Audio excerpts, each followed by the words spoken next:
What is happening out there, rotoscouts baseball fans? Sometimes you just gotta click start and dive on in, you know what I mean? Just sitting here waiting out the clock, waiting for 3:15 to strike. Didn't really know how we were opening the show. Was trying to remember what happened on last night's slate. We had a little bit of Red Sox action. Tyler O'Neill with a pair of home runs last night. I know that our Soriano value play came through pretty strongly. Had a good lineup in. Profitable night. Didn't hit the top of the board, but nice little cash across a couple different tournaments. Hopefully some people out there found some success. A lot of what we talked about on the show yesterday felt like we were relatively on point anyway. Couple misses, obviously. Had a big miss in my Diamondback stack with Eugenio Suarez. That was my differentiation point. I had him in there. And I had Westbrook and Romy Gonzalez from the Red Sox stack. Both of whom delivered okay enough games, but the zero out of Eugenio Suarez made a big difference. But Soriano was in that FanDuel lineup. But hopefully some people got paid on some DK lineups that we talked about. Some of those combos came through pretty strongly. Obviously, having Chris Sale go postponed. Big impact to the slate. Hopefully everybody got out of those shares in time. Hope the week's going well. Hump day. Middle of the work week. Cujo's here. Cujo's wishing everybody a happy hump day as well. Lone Wolf's here. Andy Melman just popped in. Afternoon, buddy. Really interesting looking 8-gamer. No, there was a lot of action in the afternoon. DraftKings looked like they put two pretty decent slates up. FanDuel put up two pretty weak slates. Limited payouts on the blue site tonight. It's going to be a short day tomorrow, too. Tomorrow's schedule's odd. Tomorrow we've got usual short Thursday getaway day schedule, but it's broken up. We've got a 12:05 game, a 12:10 game, a 1:10, a 2:35, a 3:07, a 4:10, a 7:10, and a 9:38. I have no idea when they're going to land main slates. They're not going with the 2-gamer starting at 7:10. So maybe it's just an afternoon starting at 1, the 1, 2, 3, and 4 o'clock games. I could see that being the case. It's going to be a screwy day tomorrow. I don't think you're going to get the 12 o'clock games in that. If they do, we'll just try and go real early. That would actually be fun if they did a 12 o'clock start, 12 o'clock lock, and did all through the 4 o'clock games across sites tomorrow. For one thing, I'd have everything done early. I could punch out and go see Twisters and Deadpool tomorrow afternoon. Let's do that. Let's make that the plan.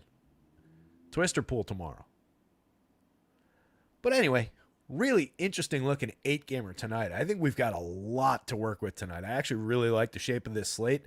Might be just because I built one of those too good to be true kind of placeholder lineups where just everything clicked into place exactly how I wanted it and it spent exactly all the money. And I was like, wow, that was too easy. So I don't know that it's one that everybody will be on top of. We're going to talk about the pitcher that I used in it and his possible virtues and emergence as a relatively okay starter for the money. We'll get to that one in a little bit. But we've got a lot to work with on the pitching board. Quick little preview over there.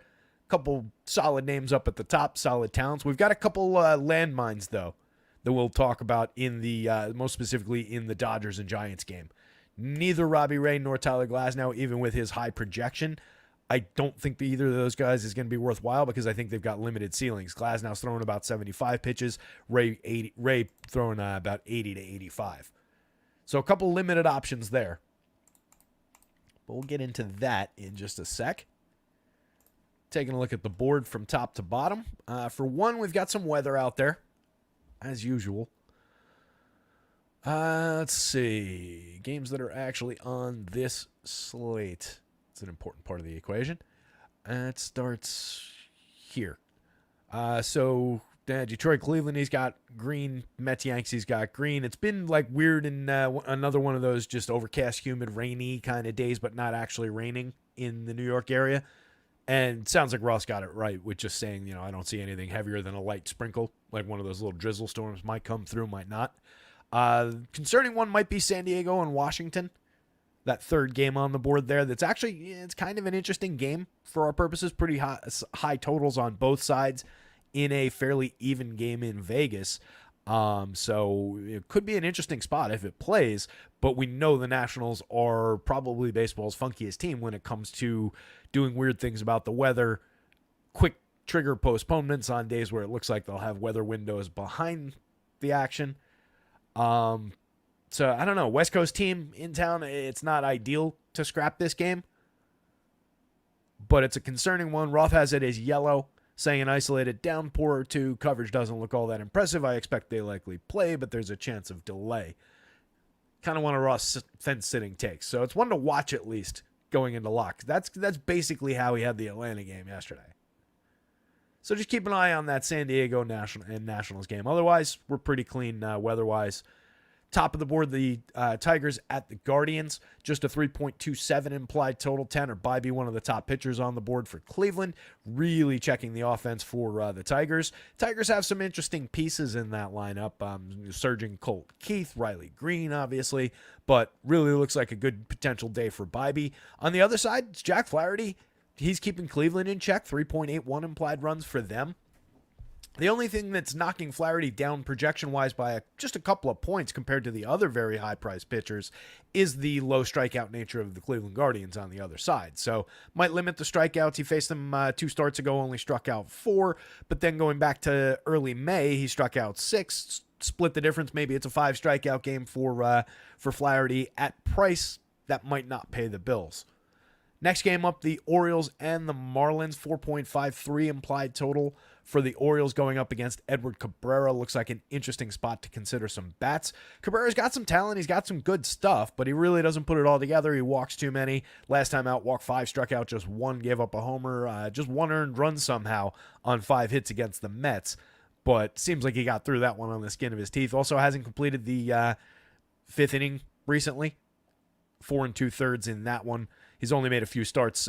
He was absent from May 7th to July 7th. But this is his 4th start back. But he's been pretty limited for innings, pretty limited for depth. So I don't know that he's a DFS option in spite of the or in addition to having a really tough opponent on the other side. And then going for the Orioles, we've got a guy named Chase McDermott, who I didn't really know all that much about coming into today, but he looks somewhat interesting on DraftKings. He's got a decent projection. He's a 30+% strikeout rate guy at every level of the minor leagues.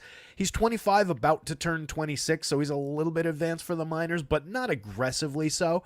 And the numbers are good enough to consider him in what is at a phenomenal spot to make your debut against the Marlins. So I think he's at least on the board on DK, not at all available on the FanDuel slate. In this one where we've got the potential weather warning, we've got Matt Waldron, who is interesting enough going for the Padres, but he's putting a 4.59 or 4.60 implied total toward the national side of the board. So maybe they're worth considering there. 4.51 implied total for the Padres. They're facing Mitchell Parker, who has also been mostly good this season. He had a bit of a meltdown in his most recent start before the break. We'll get into that. But I think it's kind of going to be a 4 corners spot. That's why I said it would be a shame if this one gets scrapped, because I think bats are usable on both sides, but I think both of those pitchers could sneak through and probably going to go a little bit under-owned for their quality.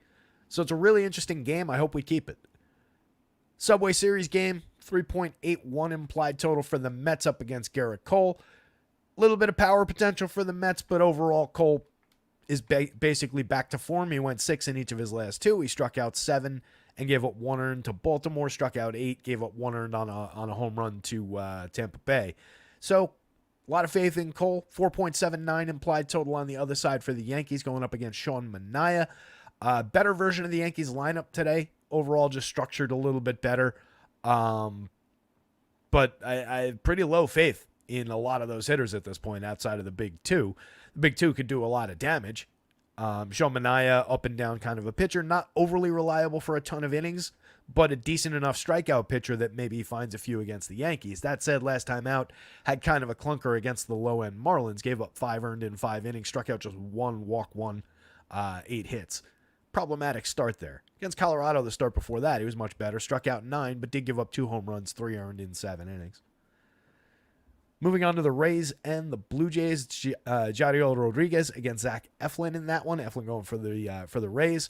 Keeping the Blue Jays fairly in check, 3.97 implied total. Pretty talented pitcher overall. Up and down results-wise in terms of earned runs, but really hasn't melted down completely in any of his starts this season. He's mostly effective, and then just gets dinged for a few earned runs here and there in some of his down starts. But there's reliable strikeout upside. Just a tough opponent to find a high-end strikeout game against with the Blue Jays. And then Jadiel Rodriguez really only, he has a little bit of an issue with walks, and he's got a major issue with depth. He went 6 2/3 3 starts ago. That was his longest start of the season. Came back after that one, went 6 innings, but then in the most recent game just went 4 innings. Struck out 7, walked 3. So maybe he just racked up a pretty high pitch count, but only faced 19 hitters, came out after 4. That's more reminiscent of his early season starts. So I have a little bit of an issue having faith in what we're getting depth-wise. Stumble over that one. Depth-wise out of Jadiel, but he is a talented guy, and it is a gettable Rays lineup. So I think he's at least worth looking at. 4.13 implied total for Tampa. Nathan Eovaldi, the top overall projected pitcher on the day, up against that extremely limited White Sox lineup. 3.10 implied total for them. Texas monster favorites in that game. They're going up against Chris Flexen. They've got the highest implied total on the board at 5.01. Look pretty good up and down the lineup. There's a lot of bats that we like despite some underperformance. It renders them fairly affordable on all sites in a very high-end spot in terms of the matchup.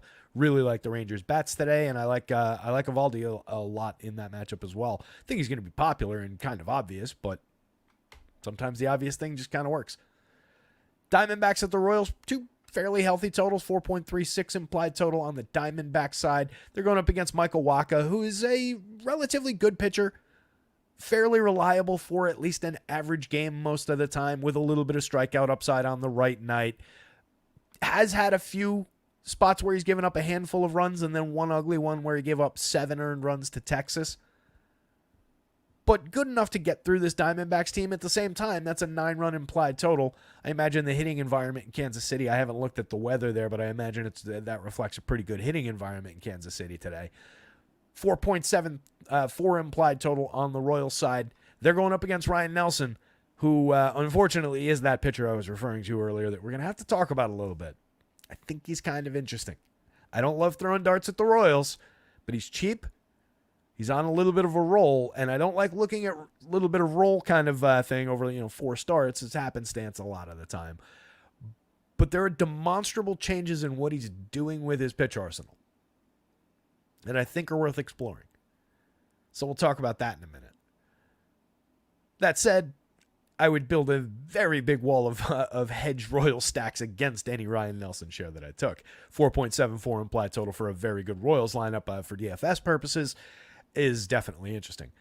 Dodgers at the end of the night, 4.59 implied total for them going up against Robbie Ray's return, and then just a 3.50 implied total for the Giants going up against Tyler Glasnow for like 75 pitches. So again, it's going to be about 75 for Glasnow, limits his ceiling despite a good medium projection. I think the other guys on the board outpace him for upside for ceiling. I don't think he's all that usable because he's super high priced. There's no discount for the fact that he's returning to action after just making a bullpen. He wasn't out long.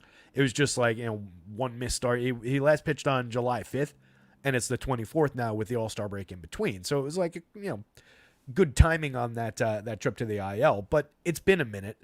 On the other side, Robbie Ray has made some rehab starts, but he didn't get up to a super high pitch count. He went to 78 in his last start on July 19th. So I figure 80, 85 if they really push it 90. But it's not a good matchup against the Dodgers anyway. And Robbie Ray, despite some good memories in some years, has never been the most reliable overall DFS pitcher anyway. He's high end for strikeouts, but he's always had problems with walks. He's always had problems giving up home runs.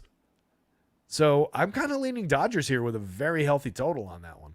Showing a lot of power in that lineup against, too. So again, really interesting slate. I kind of like this one up and down. Let me pull up the pitching board.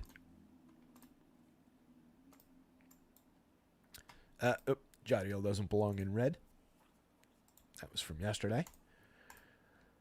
But I tell you what, I am going to put red on 1 and 2. Or, well, we'll go like a shade of, orange, maybe?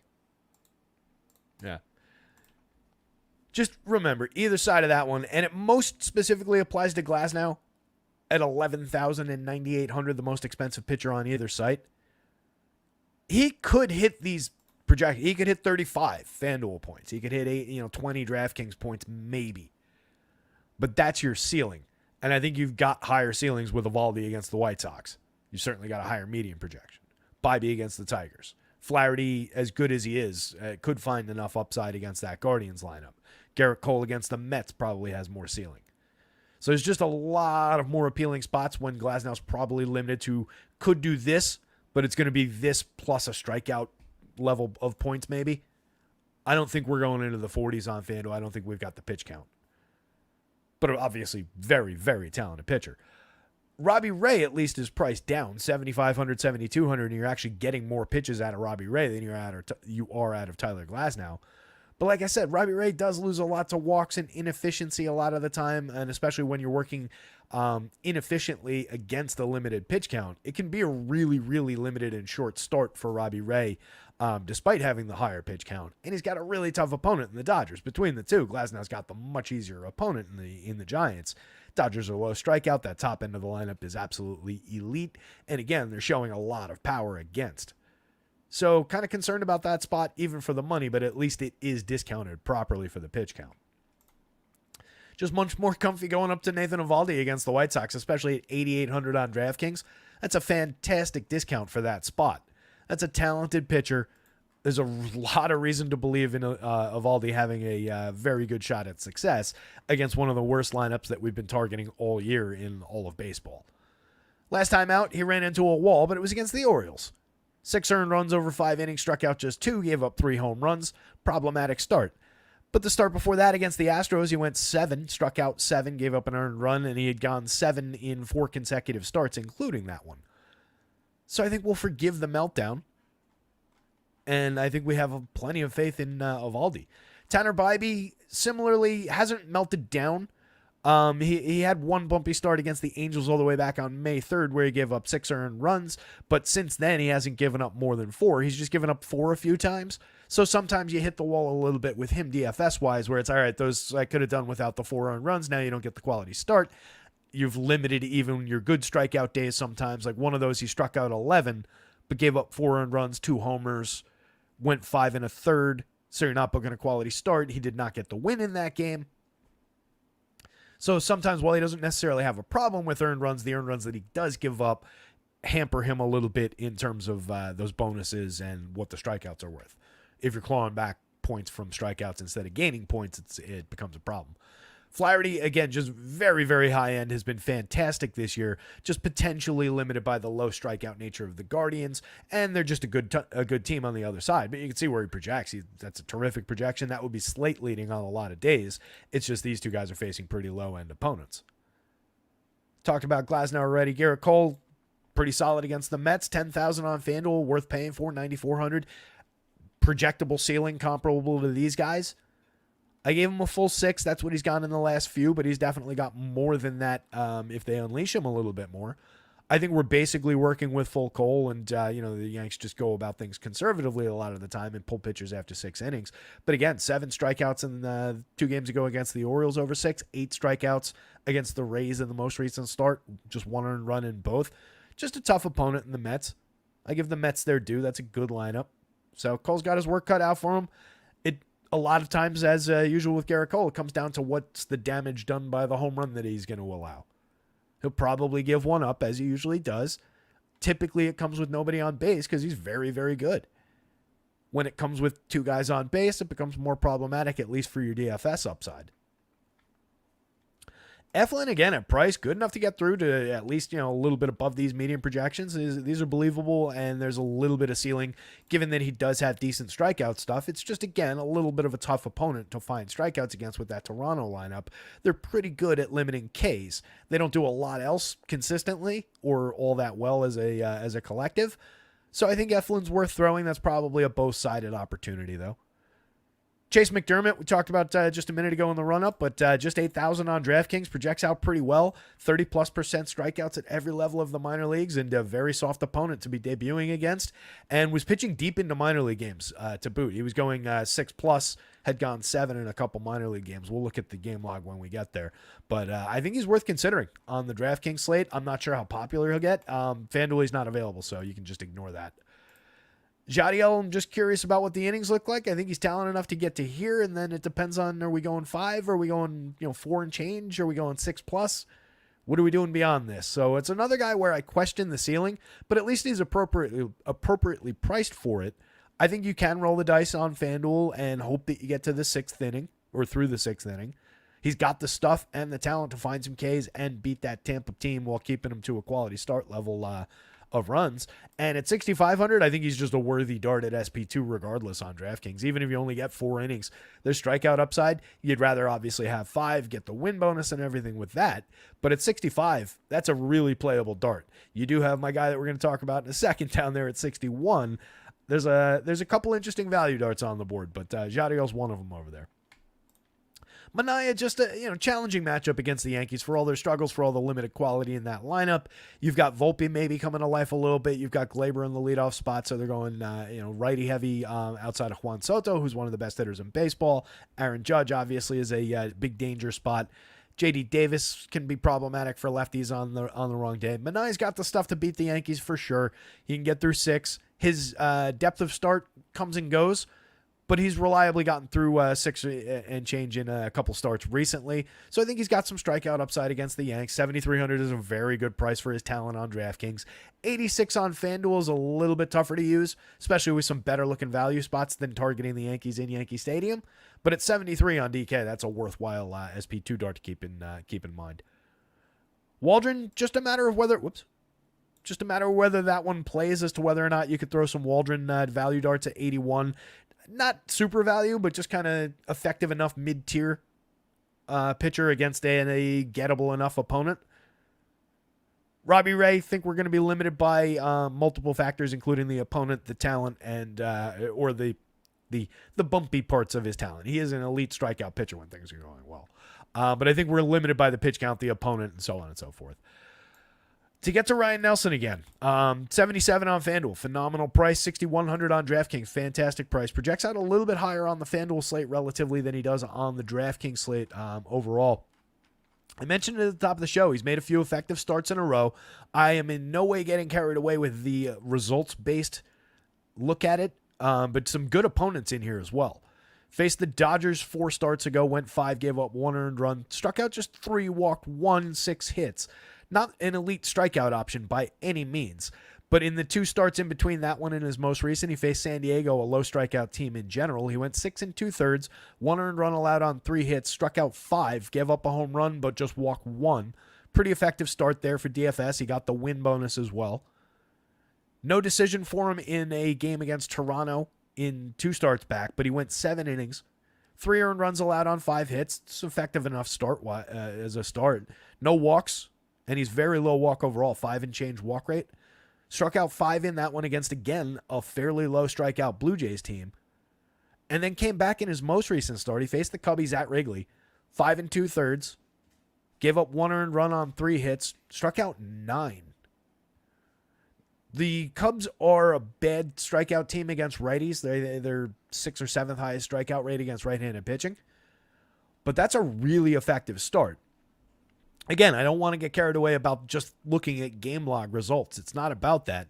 What I always mention when we're talking about somebody who's like all of a sudden made a little bit of a surge is, all right, can we put our finger on something that he's definitively doing differently? And since the start of July, which is basically when that Dodgers start 4 starts back was on July 2nd, he has been peppering the upper part of the zone with his fastball, and he's always had an effective fastball. Pretty solid velo, 95 plus. A lot of vertical movement. It's a really effective vertical movement pitch. He's been getting a ton of whiffs with it. Prior to that, he was throwing the fastball almost exclusively in the middle, the bottom middle. If you think about the broken up squares, and I'm actually looking at a graphic as I describe this, courtesy of Roto Bowler, they actually put together a pretty good little feature about him, and came to the conclusion that he isn't necessarily a great pickup for season long, which I pretty much agree with. But I think in effective spots like this, DFS wise, he might be worth considering. So point being, he's completely changed how he's utilizing his fastball, and it's become a more effective version of a already previously decent pitch.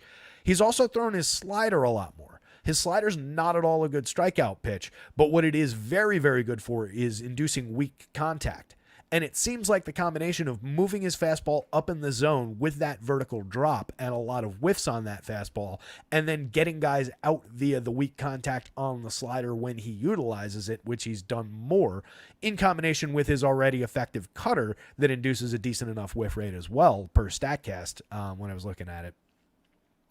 Turning a 6-pitch mix that was, a couple of semi-effective pitches and some meh into a very effective high-end 3-pitch mix suddenly becomes interesting to me, especially when we're talking about a guy who is very good at limiting walks already. He might never be a super high-end strikeout pitcher, but it's not like he's priced like one. My only issue with this spot is that I don't love targeting Kansas City, and they're not a high-end strikeout team. But again, 5 strikeouts against the Pods, 5 strikeouts against the Blue Jays. I would take that for this money on either side tonight, and I think he's got upside to give you 6 if he manages to stay clean. It's probably not going to be completely clean, but 2-3 earned runs, get through 6, get me my quality start, a few Ks. I think it's sneaky value on this board, and I'm not sure how much he's getting talked about. So I'm intrigued by that spot. It's one that has a very large chance of going completely bust. But it's on the board, and I think I'm going to use it. He's in my placeholder lineup because he gets you to a lot on the FanDuel slate. And, the similarly priced guys are not necessarily going deep enough into the game. Robbie Ray could find some Ks and outperform Ryan Nelson even in 75, 80, or 80, 85 pitches. But I think he's interesting, especially here at that price. That's really interesting. Michael Wacha against the Diamondbacks. I just don't love the pitcher, don't love the price. Can be effective from time to time. $9,000 is expensive on FanDuel. $77 on DraftKings, perfectly playable. No real issues with it. Edward Cabrera, I just don't think you're getting the innings. I don't think you're getting any kind of reliability. You typically get way too many walks. He's been giving up a ton of runs in his limited starts since he's come back, and it's a really high-end opponent in the Orioles, so just kind of a why would you spot. Mitch Parker against the Padres, I can make an argument for, especially at $7,000 on the DraftKings slate. That's really cheap. They're low strikeout. They're effective enough, but it's not like they're crazy good. And he's had some really good effective starts. This is a very low price. This is an effective price as well. We just have that weather concern in that game. Not touching Chris Flexen against the Rangers.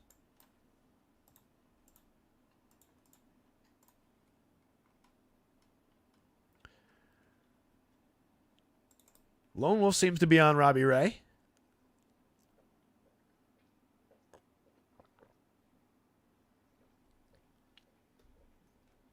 I don't know that the Power's asking, are we worried about limiting Flaherty being heavily on the trade block? I don't know that we're worried about limitations on him. I think they just leave him with a standard start. The reason Crochet is limited is he's already like double the amount of innings he's ever thrown in his career. He's a converted reliever. I'll give it a quick Google, see if anybody's talking about it, though. It's a worthwhile question.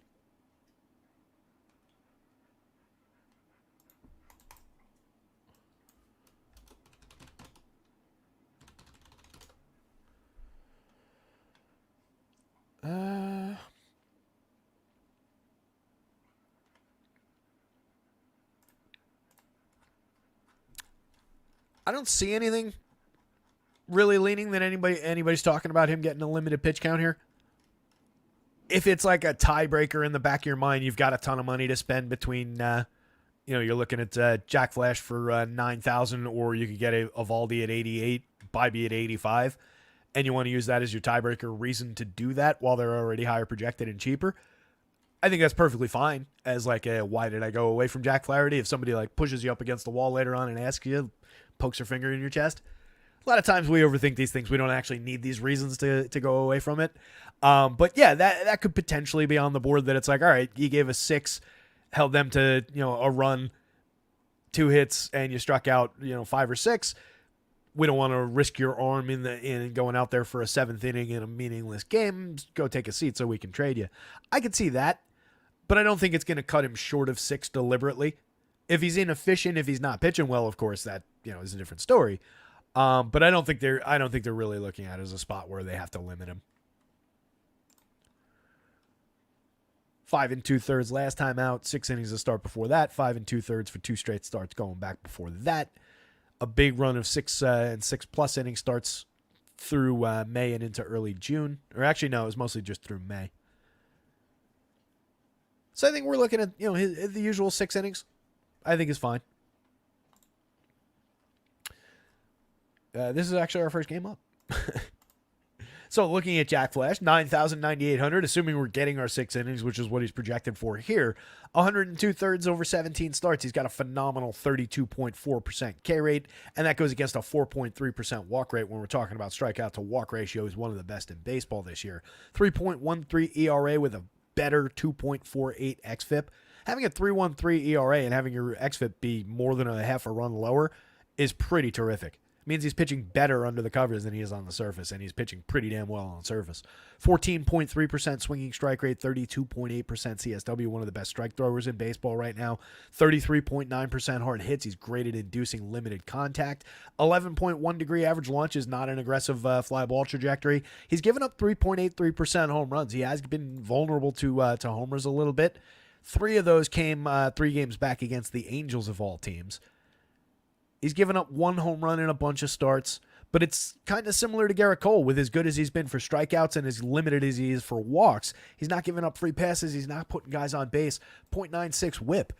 There's less than a runner per inning on base. So the home run doesn't really damage him. Doesn't really matter. That's, again, you would expect the ERA at least would be a little bit higher given that home run rate, but it's not. It's despite this, he's not easy to homer off of. Put it that way. On the other side, Bobby for 8,500, 9,400 looks phenomenally priced on DraftKings. 27.8% strikeout rate over 110 and 2/3 in 20 starts this year. A 3.58 ERA with a 3.52 xFIP. Basically pitching exactly like he looks like he's pitching. 6.6% walk rate, very good against that strikeout rate. A very solid 12% swinging strike rate. This could be a little bit better, but it's perfectly fine in conjunction with everything that he's doing on the surface. Very good at limiting hard hits and premium contact himself. He is a fly ball trajectory pitcher, but he hasn't really lost any to bad luck. 2.86 is a perfectly manageable home run rate. 1.01 rating by Stuff Plus puts him a little bit above average in terms of his stuff. And just a talented young pitcher. He was very good last year. He's been very good this year. Runs into, again, as I was saying before, a few games this year where he's given up 4 earned runs. And exactly 4 earned runs. He gave up 6 all the way back on May 3rd, if you remember that one, and he gave up 5 in a bad start against the terrible White Sox before we knew how terrible they were, all the way back on April 10th. We'll forgive him those 2 early in the season starts. Since then, has not given up more than 4, but he's given up exactly 4 times. He's also got an 11 strikeout game in that mix, a 12 strikeout game in that mix, multiple 7 strikeout games, and an 8 strikeout game in that mix. He is very high-end to throw at this Tigers team. Projected version of the Tigers lineup striking out 22.3% of the time. See if we got the confirmed version.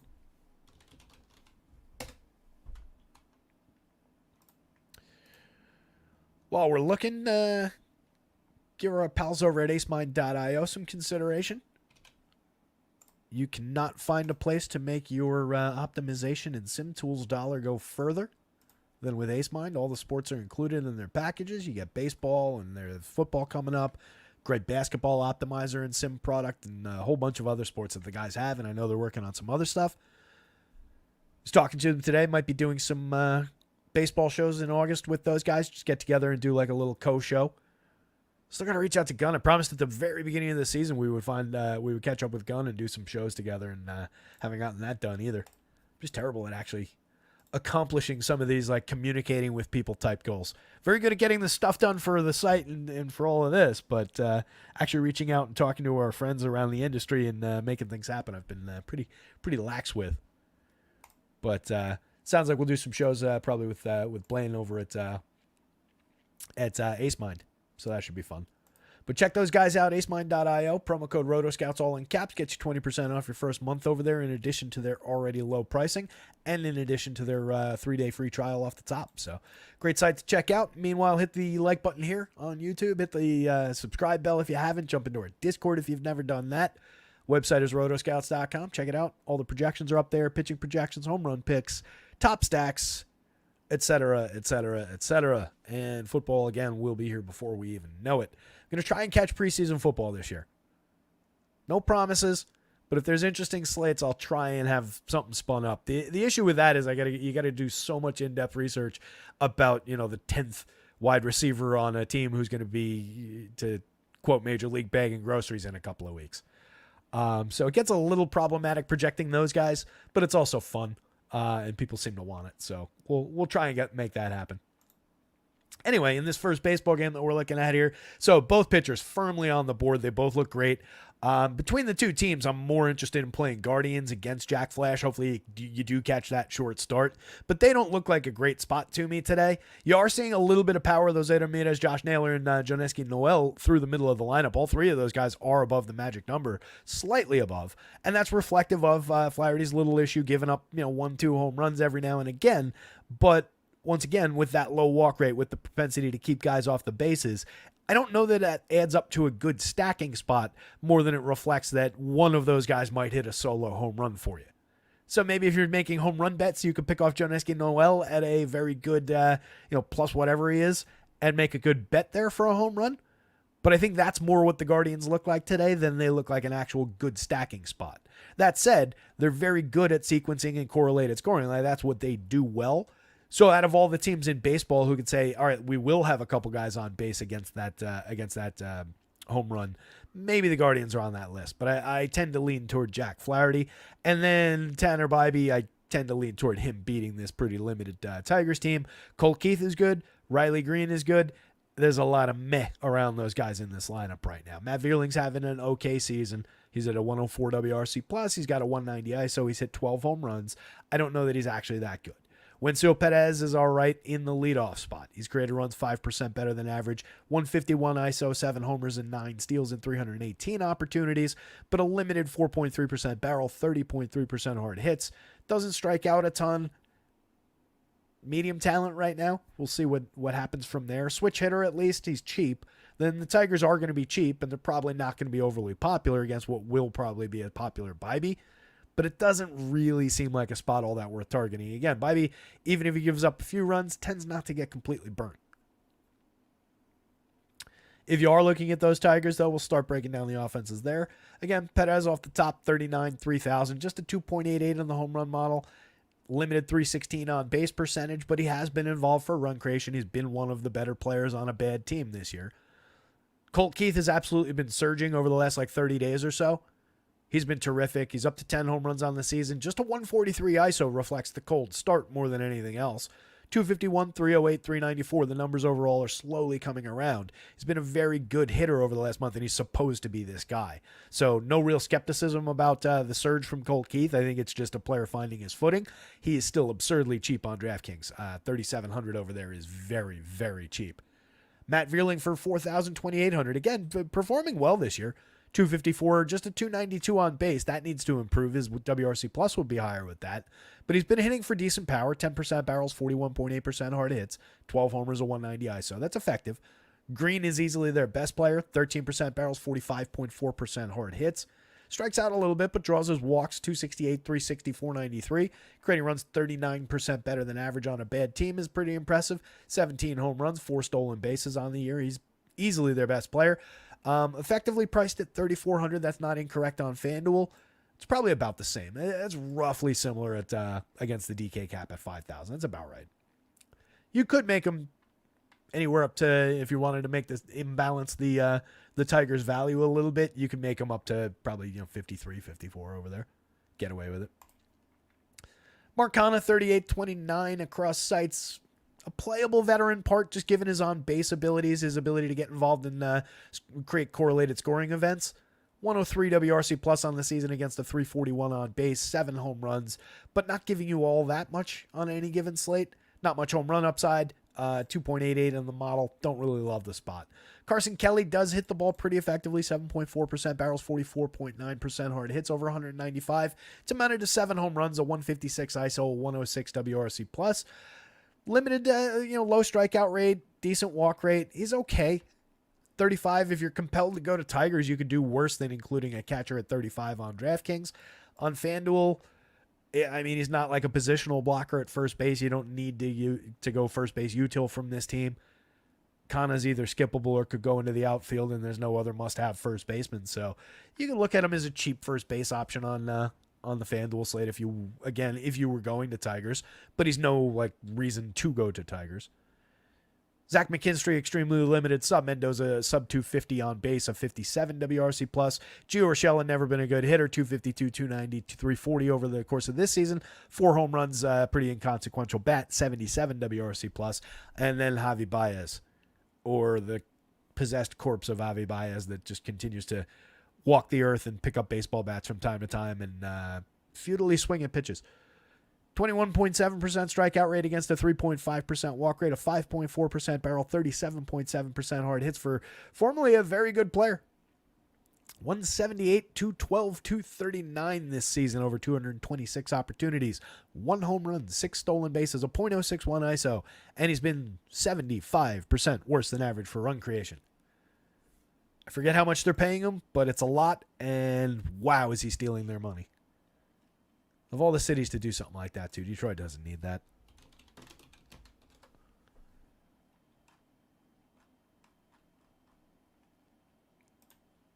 Six-year, $140 million contract with an AAV of $23 million.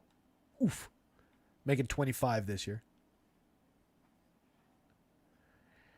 That is an anchor. And beyond that, he's got 3 years at 25, 24, and 24 after this to weigh down that poor Tigers team. Such a shame. Hampers their ability to sign interesting players who are developmentally helpful with the potential of some young up and coming talent in this team. They've got a deep pool of pitching prospects, got some interesting young players like Keith and Green and so on.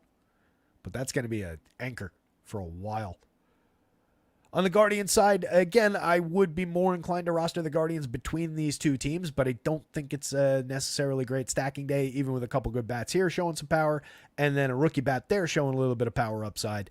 Probably limited in terms of what the damage from those home runs is more often than not. Stephen Kwan, fantastic table setter. If anybody's going to get on and make it into a 2-run home run, Stephen Kwan is a very strong candidate to be that guy. 347 average, a 401 on base, even a 507 slug this season. He's actually hitting the ball effectively for power this season in terms of results. He's not making any different kind of contact. 22.2% hard hits is still extremely limited. It's slightly up over the last 2 years.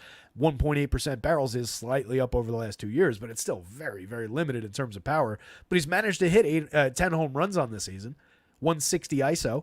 And he's created runs 61% better than average. It's a strong 329 plate appearances from a very good player. 3,400 on FanDuel, 5,800 on DraftKings. If you're stacking the Guardians, you're absolutely not skipping Stephen Kwan today because you want him on base to correlate with the guys who might hit those home runs. Ano Martinez, 3,500, 2,700. Very cheap. He's been getting on base effectively, 355 on base. He's got a 169 ISO and a 126 WRC plus with a pair of homers over 77 plate appearances.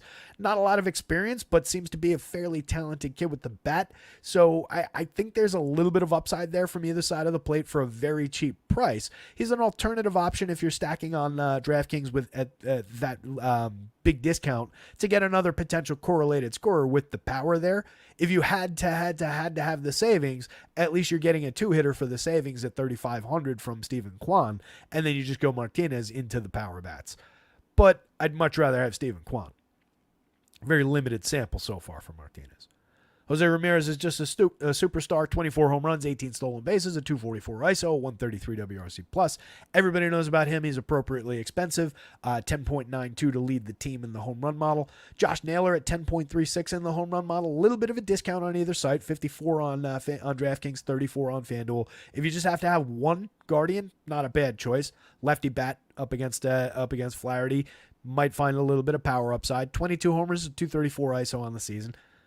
And then Noel has 5 home runs in his limited 48 plate appearances so far. Has been mashing with a 395 ISO, 23.1% barrels, and 53.8% hard hits. He's also striking out 37.5% of the time in that tiny sample of plate appearances. He's going to be an effective enough power bat, but he's probably going to cool off from the extreme contact he's made so far and the extreme home runs to plate appearances ratio we're at so far. But seems like a power threat in the middle of the lineup. The model likes him at 10.11 in the home run model. Brennan, an effective enough player for 3,100, 2,500, 8 home runs, 3 steals, a 96 WRC plus. He's a mix and match outfielder for a cheap price. Andres Jimenez for 4,000, 2,800, 5 homers, 15 steals, but just an 83 WRC plus, sub 300 on base this season. Kind of a disappointing year from a kid who was supposed to be a good player once upon a time and has never really landed there. I just thought we'd get a little bit more since he is very low strikeout. He does put a lot of balls in play. Probably running into some bad luck with those numbers in terms of BABIP, but we won't waste our time looking. He's just a mix and match second baseman, and you've got, on FanDuel at least, a cheap second baseman with a better correlated scoring spot.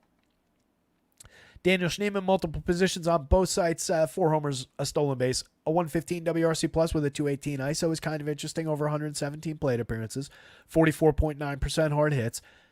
Maybe slightly better than a mix and match option, but again, it's not really a great stacking night for Guardians up against a very talented pitcher. Bo Naylor at the bottom just has been a pretty ineffective catcher bat all season long. Does have 6 home runs, but pretty limited premium contact, just a 133 ISO. He's entirely skippable. Pick your favorite. Flaherty, Bibee. Project very similarly priced. Very good matchup for Bibee. I would probably lean that way. Just a more effective opportunity for Bibee, but both pitchers are firmly on the board. Either way, 1-2 for those guys. Guardians bats firmly above the Tigers bats, but don't really want bats on either side.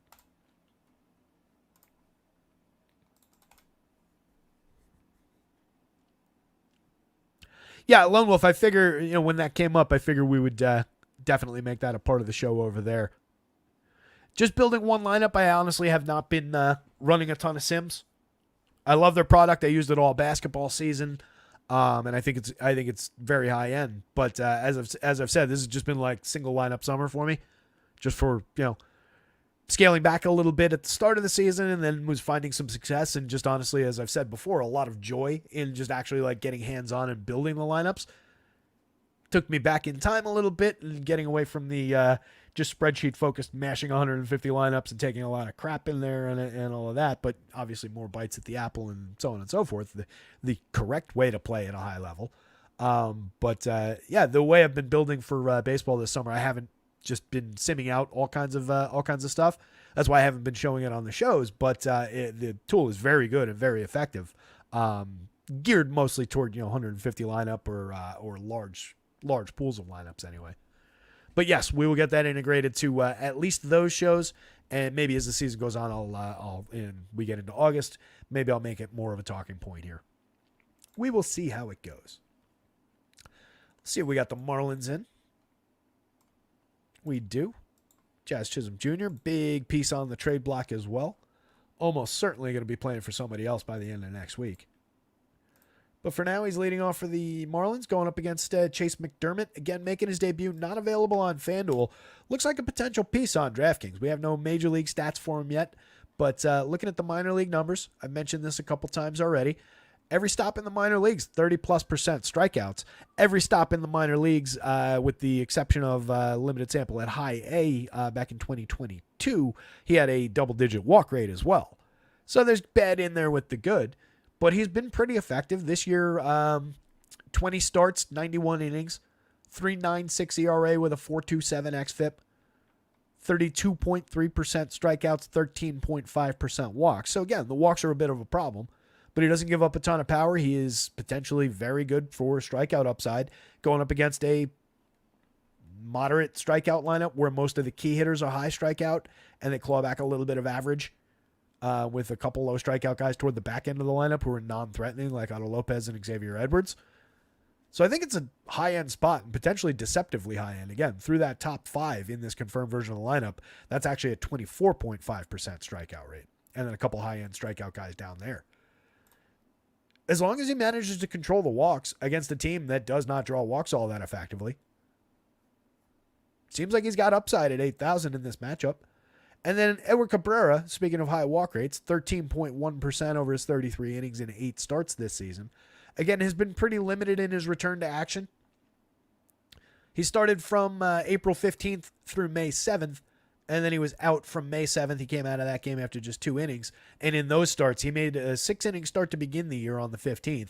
Then went 5, 4 and a third, 4 innings, and then just 2 innings and came out with injury. Gave up multiple earned runs, 5 earned runs, 4 through those starts. Came back on July 7th, went just 3 2/3, gave up 2 earned runs, struck out 4, walked 1, gave up a homer. That was against the low-end White Sox. 3 1/3 at Cincinnati after that was a total disaster. He struck out 7, but he gave up 4 home runs. 7 earned on 6 hits over just 3 1/3, took the loss. Last time out, 4 2/3. Just 1 earned run, 2 runs allowed, 5 hits. Struck out just 1 and walked 5. That's not an overly effective DFS start. That was against the Mets. I think we're looking at similar kind of downside. It's just a high danger spot and just kind of a why would you. Even for price, we've got a lot of similarly low priced options on the board today. I would rather have Ryan Nelson, honestly, than Edward Cabrera against the Orioles. Orioles are just so good. Why would you? Seeing a lot of quality on their side of the equation. Gunnar Henderson at a 16.29. If that's not the highest in the home run model today, it's one of the highest. 61-43, one of the best shortstops in baseball, if not the best one. Best one not named Bobby Witt. There's some kind of argument to be made there. 287, 373, 574 on the season. 28 homers, 14 steals, a 166 WRC plus. Tremendous way to start an Oriole stack and not somebody you ever want to leave out of the equation. Adley Rutschman, 56-35. Absolutely fantastic catcher. Consider him a high-end first baseman on FanDuel. 17 home runs this year, a 169 ISO is not great, but it's effective enough for a catcher bat, and he's obviously finding home run upside. 122 WRC plus on a 338 on base percentage, a pretty effective slash line overall. Very low strikeout rate, effective enough walk rate, makes good enough contact, delivers from both sides of the plate. I like Adley Rutschman a lot. Anthony Santander on the strong side of splits, just 4,900 on DraftKings, does not reflect his quality at all. 3,700 on FanDuel is much more accurate. That's almost star caliber pricing. Santander, for a reason, has a 13.8 in our home run model today. The dude has hit 27 home runs already this year in 401 plate appearances. He's got a 278 ISO, 12% barrels. 132 WRC plus. Last year he hit 28 home runs in 656 plate appearances. We are notably ahead of that pace this year. Year before, 33 home runs in 647 plate appearances. Again, notably ahead of the pace for a guy who has been a very, very effective home run hitter over the past few seasons. I do not understand 4,900 on DraftKings at all. That's an absolute bargain against Edward Cabrera. Ryan O'Hearn, effectively priced at 3,800, 2,800 on FanDuel. Both sides got it wrong. 12 home runs, a 190 ISO, an effective lefty bat with a 40.9% hard hit rate. He's not as good as he was last year, but he does not strike out. 11% strikeouts over 299 plate appearances. Draws an effective walk rate. 132 WRC plus on the season. Getting on base at a 348 clip, which is borderline elite. He's really, really good. There's no reason in the world that he should cost 3,800 on DraftKings and 2,800 on FanDuel. I know he's been in a bit of a downturn, but he's still a very good, very effective bat as like a mid-range option. And when he's in the lineup, he basically hits cleanup every time in a very high-end lineup. I don't get the pricing here. Heston Kjerstad, 3,300, 2,500. Over 64 plate appearances, we're at 296, 406, 500 with a 204 ISO, a 156 WRC plus. He's hit 3 home runs already. He is one of their more highly regarded prospects. Had a phenomenal year in the minors. I don't really understand why he's priced at 3,300, 2,500 against a gettable righty. Jordan Westberg, 31 on FanDuel with 3 position eligibility is pretty effective. 48 on DraftKings is very playable at second base or third base on DK. 16 home runs and 6 stolen bases on the year at 223 ISO. His creator runs 30% better than average. Absolutely can sign up for some of his premium contact. 11.6% barrels and 47.8% hard hits over an extended sample at this point. Jordan Westberg's just good. Colton Cowser, another guy potentially on the move in exchange for some of that high-end pitching that we talked about. One of the guys that they're potentially putting into packages for Crochet or Flaherty, depending on which way they go there. But interesting name on the trade market and guy who could find some success depending on where he lands. This year's been mixed, 225, 312, 428, but a 203 ISO, 13 home runs and 308 plate appearances. Makes phenomenal contact when he connects, 14.3% barrels, 48.9% hard hits. Just strikes out 30% of the time. 9.4% walks to help offset it a little bit. In his 308 plate appearances, he has been 10% above average for run creation. This is a good player. 6.62 in the home run model reflects a little of the power upside. Might honestly be a little bit short, but there is a lot of power showing through the top 7 for the Orioles here. And then you get Cedric Mullins and Ramon Urias, either of whom can hit a home run from time to time. Urias has 4 on the season and 169 chances. Cedric Mullins, another guy potentially on the move. I love the story. The Orioles are willing to move Cedric Mullins as if there's like a super, super hot market for Cedric Mullins, who's 10 home runs and 16 stolen bases are nice, but kind of underperforming the season at a 79 WRC plus over 303 chances, just 216, 258, 378. Always has been good at delivering counting stats, but he's been in a bit of a decline over the last 2 years. If you look at the numbers, it's been a little bit more problematic. So, yes, they are willing to deal him. I'm confident of that. I think he's a usable piece for 3,500, 2,600. You get any given slate, home run, stolen base, couple runs scored type upside out of him. Urias is definitely underrated also at the bottom of the list here. Had a good season a few seasons ago for home run upside. I'm not saying he's a good ball player or anything, but I do think for DFS purposes, if you need an extremely cheap option, and I like him better at 2,200 at second base on FanDuel than I do occupying third base with him on DraftKings. But that's a very low price for a guy who could knock one out of the park against Eddie Cabrera. So interesting spot. I don't love the Marlins, but I can get behind the idea of, maybe you grab a few shares if you're building a bunch of lineups, focus mostly on the high end, the guys who are showing a little bit in the power model there, against a kid making his debut and a kid who does have walk issues. There's reason enough to believe that this might be an effective day for the Marlins at very low pricing. They would be on my list of bargain teams. You do have a nice little run of guys with okay home run totals here. Nobody into the 20s yet, over 300-400 plate appearances, but at least we're into the double digits with everybody.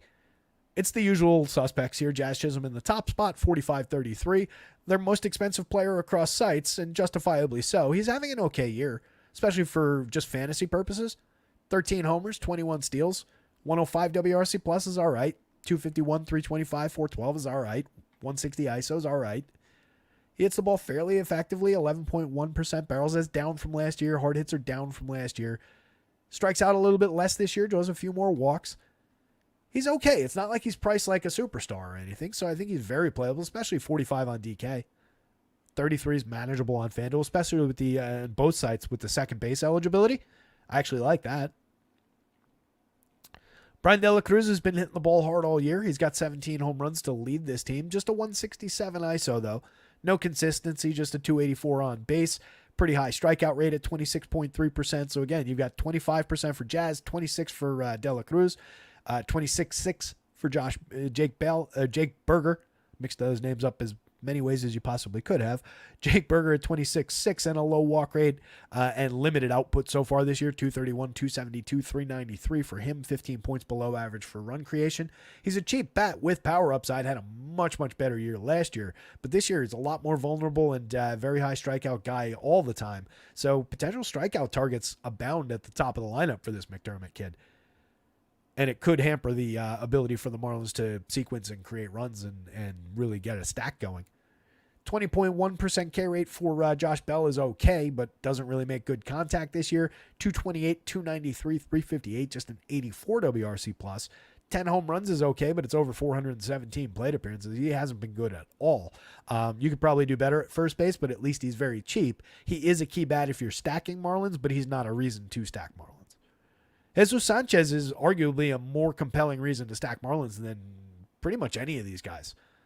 As much as the strikeouts have gone up since I was hopeful that they would stay low, he's maintained very, very good contact over 312 plate appearances, 12.5% barrels, 52.3% hard hits on the season. He's slashing just 248, 296, 428. He strikes out a little bit too much at 24.4. He doesn't walk a lot at 5.1. But when he connects with authority. 12 home runs, a 179 ISO. That could be a little bit higher with a little bit more consistency.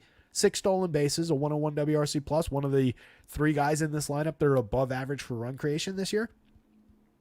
For 35.29, if he's not my top priority Marlins bat, which he's not, that would be Jazz Chisholm in the leadoff spot, but he's probably priority 2. I probably go Jazz at second base on either side, and then my next click is Jesus Sanchez into the outfield for those prices. And then depending on if you're going 5-man, 3-man, 4-man, whatever you're doing, probably just filling it out with 2-3-4. You could maybe consider Samado Lopez from later in the lineup. He's had an okay 195 plate appearances in terms of the 3 home runs, the 8 stolen bases. But you can see he's not on base frequently, 74 WRC plus. He's not good. Xavier Edwards has at least limited strikeouts and drawn some walks. He's gotten on at a 420 clip. His creator runs 36% better than average, but that's in 81 plate appearances. pretty limited sample there.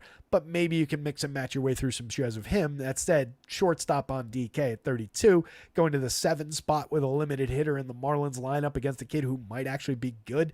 We're starting to get pretty thin to occupy our shortstop share with that. Nick Gordon is a mix and match outfielder. He's hit 8 home runs. We're proud of him. Ali Sanchez in the bottom spot, 38 ineffective plate appearances as a backup catcher. So Marlins very limited. It's mostly your top 5 if you're going there. They do have a little bit of upside if they can manage to put a few guys on base, probably via the walk. Maybe you get 1 or 2 of these guys on base on a homer. We come around again. Maybe you get a base hit out of one of these guys. Homer up top, and then we reset the table and we keep it rolling. But it's a limited bunch of hitters. They're not overly reliable for building stacks with, even against a gettable pitcher.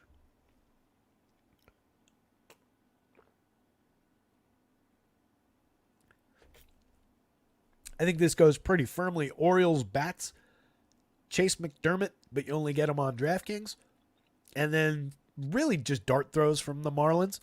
If you wanted to take a couple darts at 6,300 for Eddie Cabrera on DK, you can have it, but I don't think it's going to be all that effective unless he really manages the walks in the premium contact against a very good Orioles team. And then I don't love the Marlins stack, but if I'm building 150, I would grab a few from those 5 guys. Padres and the Nats. This is the one where we got some weather in the area. Let's see if we got any news. Doesn't look like. Why didn't this reload?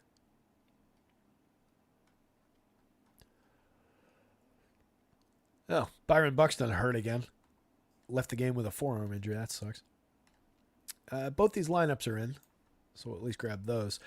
So outside of the weather, which again, I think the biggest threat with that is just that the Nationals can be a little bit wonky about the weather sometimes.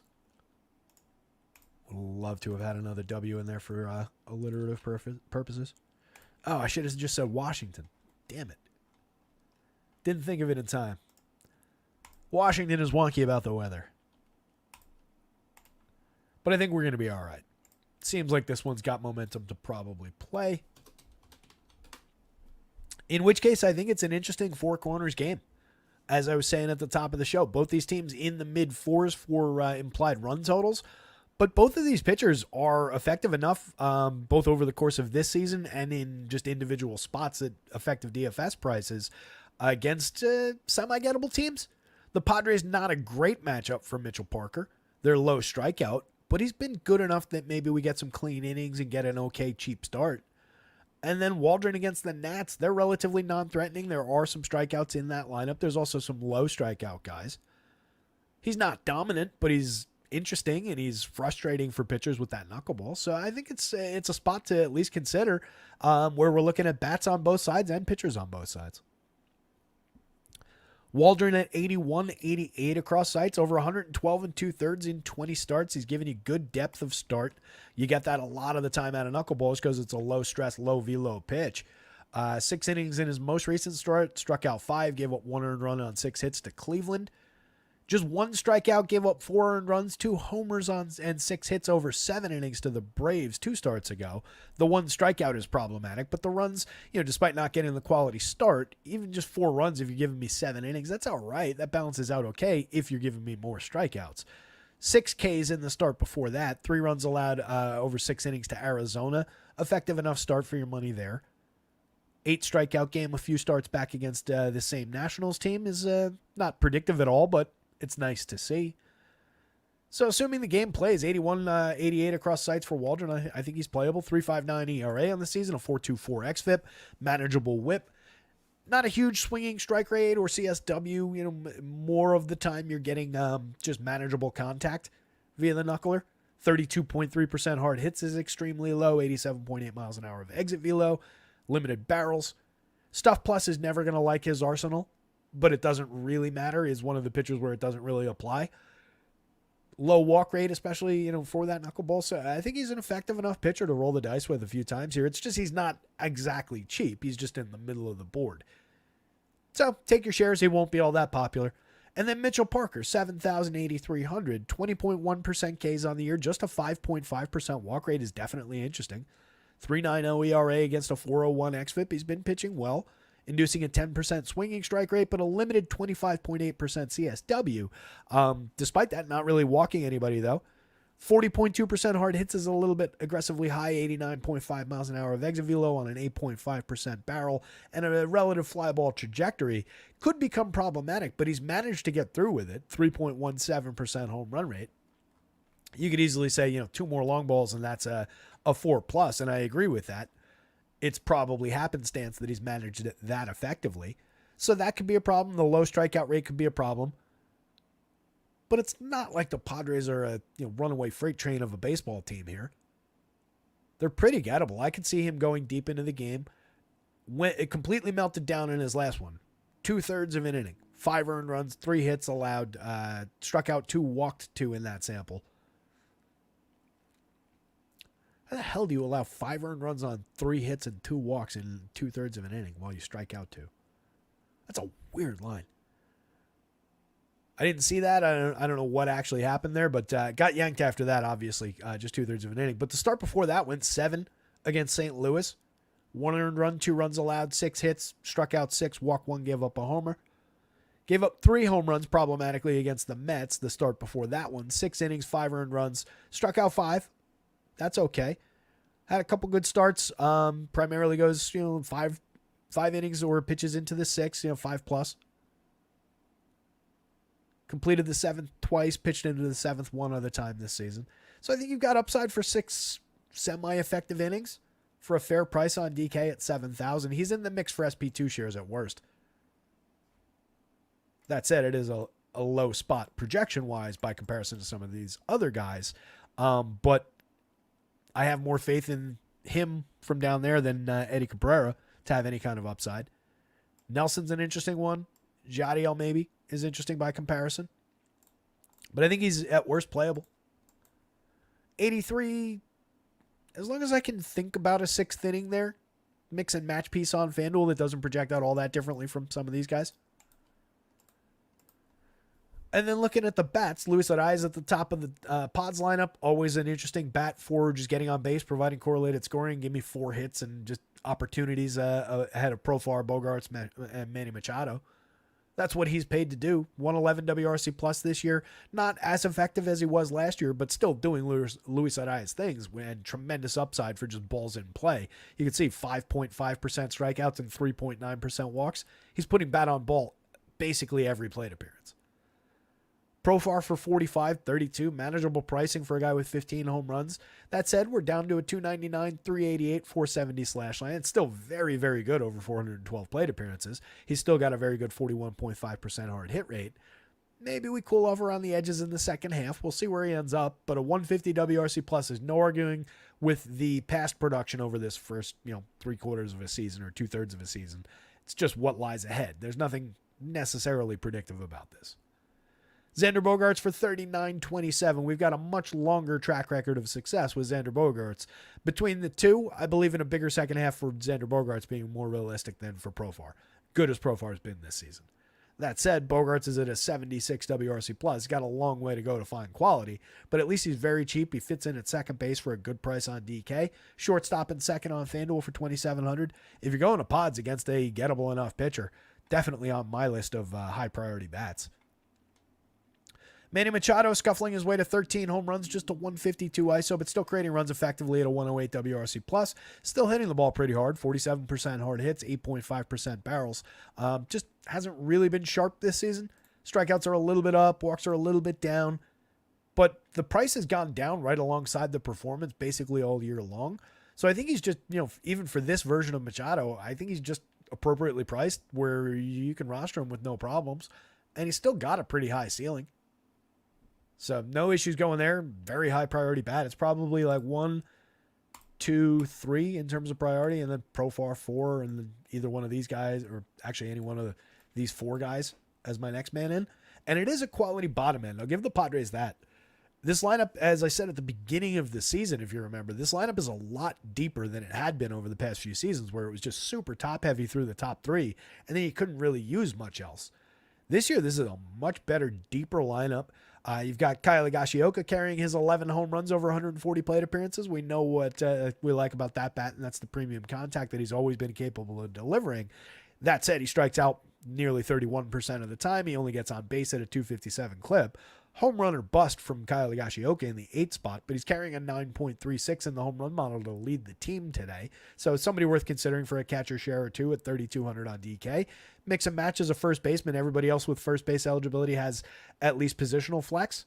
So you can utilize him pretty well on FanDuel as well. Cronenworth obviously has been better this year. 255, 324, 430. He's created runs 18% better than average. 14 home runs, but everything is cooled off for Cronenworth already. The power's nice, but it's not elite. 175 ISO is nothing crazy. Home run total's all right, but again, he was somebody we questioned his ability to carry it for a full season, and I think we're seeing the cracks a little bit now. But capable enough of pulling his weight at 4,400, 3,000. I don't think we're really off on pricing, and the productivity's been fine. Ha-Seong Kim, 225 averages. I feel like that's climbed a little bit over the past couple of weeks. Still an effective 10 home runs, 19 stolen bases, just a 101 WRC plus. Needs to find some consistency and come around, but you can still buy counting stats for a cheap price. I think he's at the toward the bottom of the list of effective enough shortstops, and you get a decent discount on him compared to the other high upside shortstops. Any given slate, he could compare with those high end shortstops. So I'm happy to take shares of him for the price, but at this point, it's more when I'm going to Padres than, he's on that team, I got to go to them. Jackson Merrill's also cooled a little bit, but having a very good rookie year. 12 home runs, 10 stolen bases, a 112 WRC plus, 277, 310, 429. Very strong season, carrying a 43% hard hit rate, low strikeout rate, low walk rate. So a lot of well-struck balls in play for a cheap price. Sign me up like that. And then Bryce Johnson's in the lineup at the dead min price on DK at the bottom of the lineup, 2,200 on FanDuel. So enjoy that. From the top of the Nats against a hittable enough Matt Waldron, if they can figure out the knuckler. 15 home runs and 16 steals for CJ Abrams. He's your top priority Nationals bat on basically any given slate. 210 ISO, a 125 WRC plus, having a very, very strong season. High-end kid who was expected to be as good as he's been. Probably room to grow beyond this. Still a very young bat. Love the option at shortstop, 54.35. He's pretty effectively priced by comparison to a lot of high-end shortstops who are of comparable output and talent this season. So like that option a lot. Lane Thomas for 51.33. Kind of coming around. We're up to 26 steals, 8 home runs, 246, 314, 398, 101 WRC plus. Had a great year last year.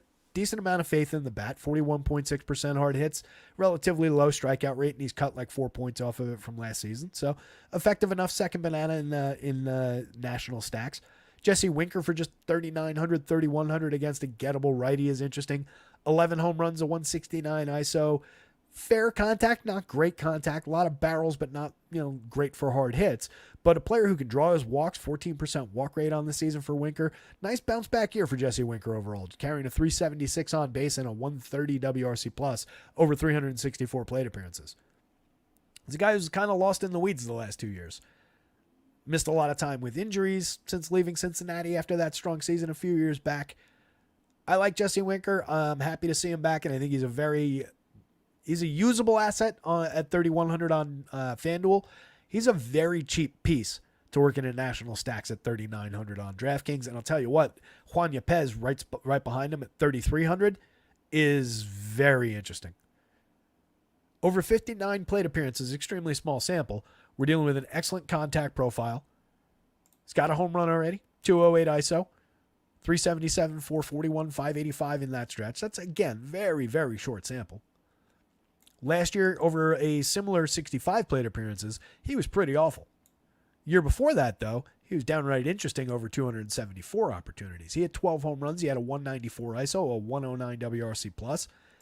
He was very effective that year. He's had some successful major league plate appearances, getting basically regular at bats at first base now on this team. They DFA'd Meneses. I think they DFA'd him, or maybe they just straight sent him down. I forgot what they did with him. Who cares? And Yepez is the guy who picked up those opportunities. So I like the price. I like the hitter, especially on DraftKings at just 33. It makes this a very affordable stack, especially if you're including James Wood more often than not and just making it a 1 through 5 stack on DraftKings. That averages you down to a stack that includes CJ Abrams off the top, 4,300 apiece, 21.9 total. That is a solid value option. You just need this game to play. On FanDuel, you can only take 4 of them, but There's a lot of effective enough bats there. I kind of like this Nat stack. If I'm building, 10 lineups, or even honestly, if I'm building one lineup and I just want to go to one of the higher priced pitchers on the slate instead of going high stack value pitcher, which is what I have right now. Ryan McMahon home run, Brenton Doyle scored.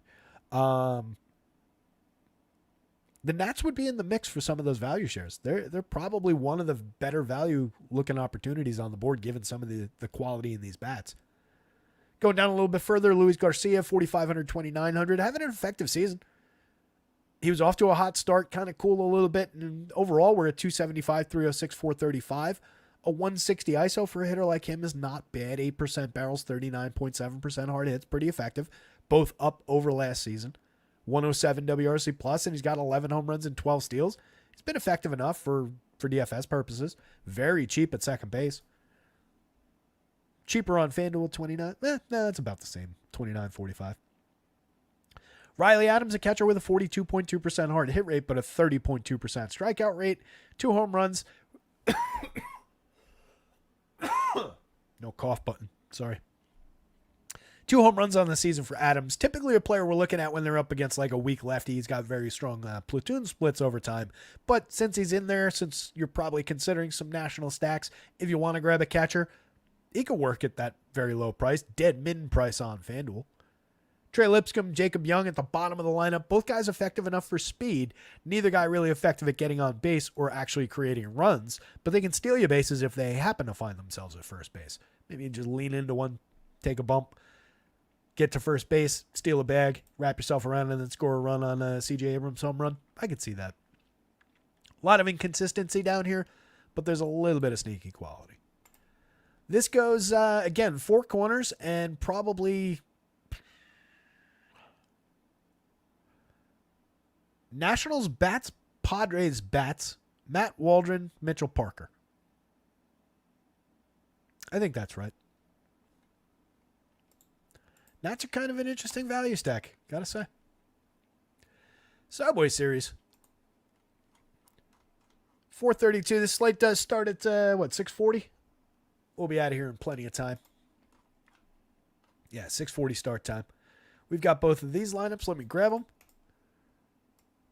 Hit the like down there if you haven't already. Hit the subscribe. We've got some kickback info if you feel like it in the description of the show down below. Freudian slip on the subscription front. That'll be coming somewhat soon. Got to get it kicked off at some point. We've already got the Yankees lineup in. But for now, just hit that like button and check out the description if you want it. Sean Manaea going for the Mets, 7,300, 8,600. Kind of similar to yesterday, at least on DK with Jose Quintana, where it's just, could give you an effective enough number of innings, find some strikeouts, and beat this underperforming Yankee squad.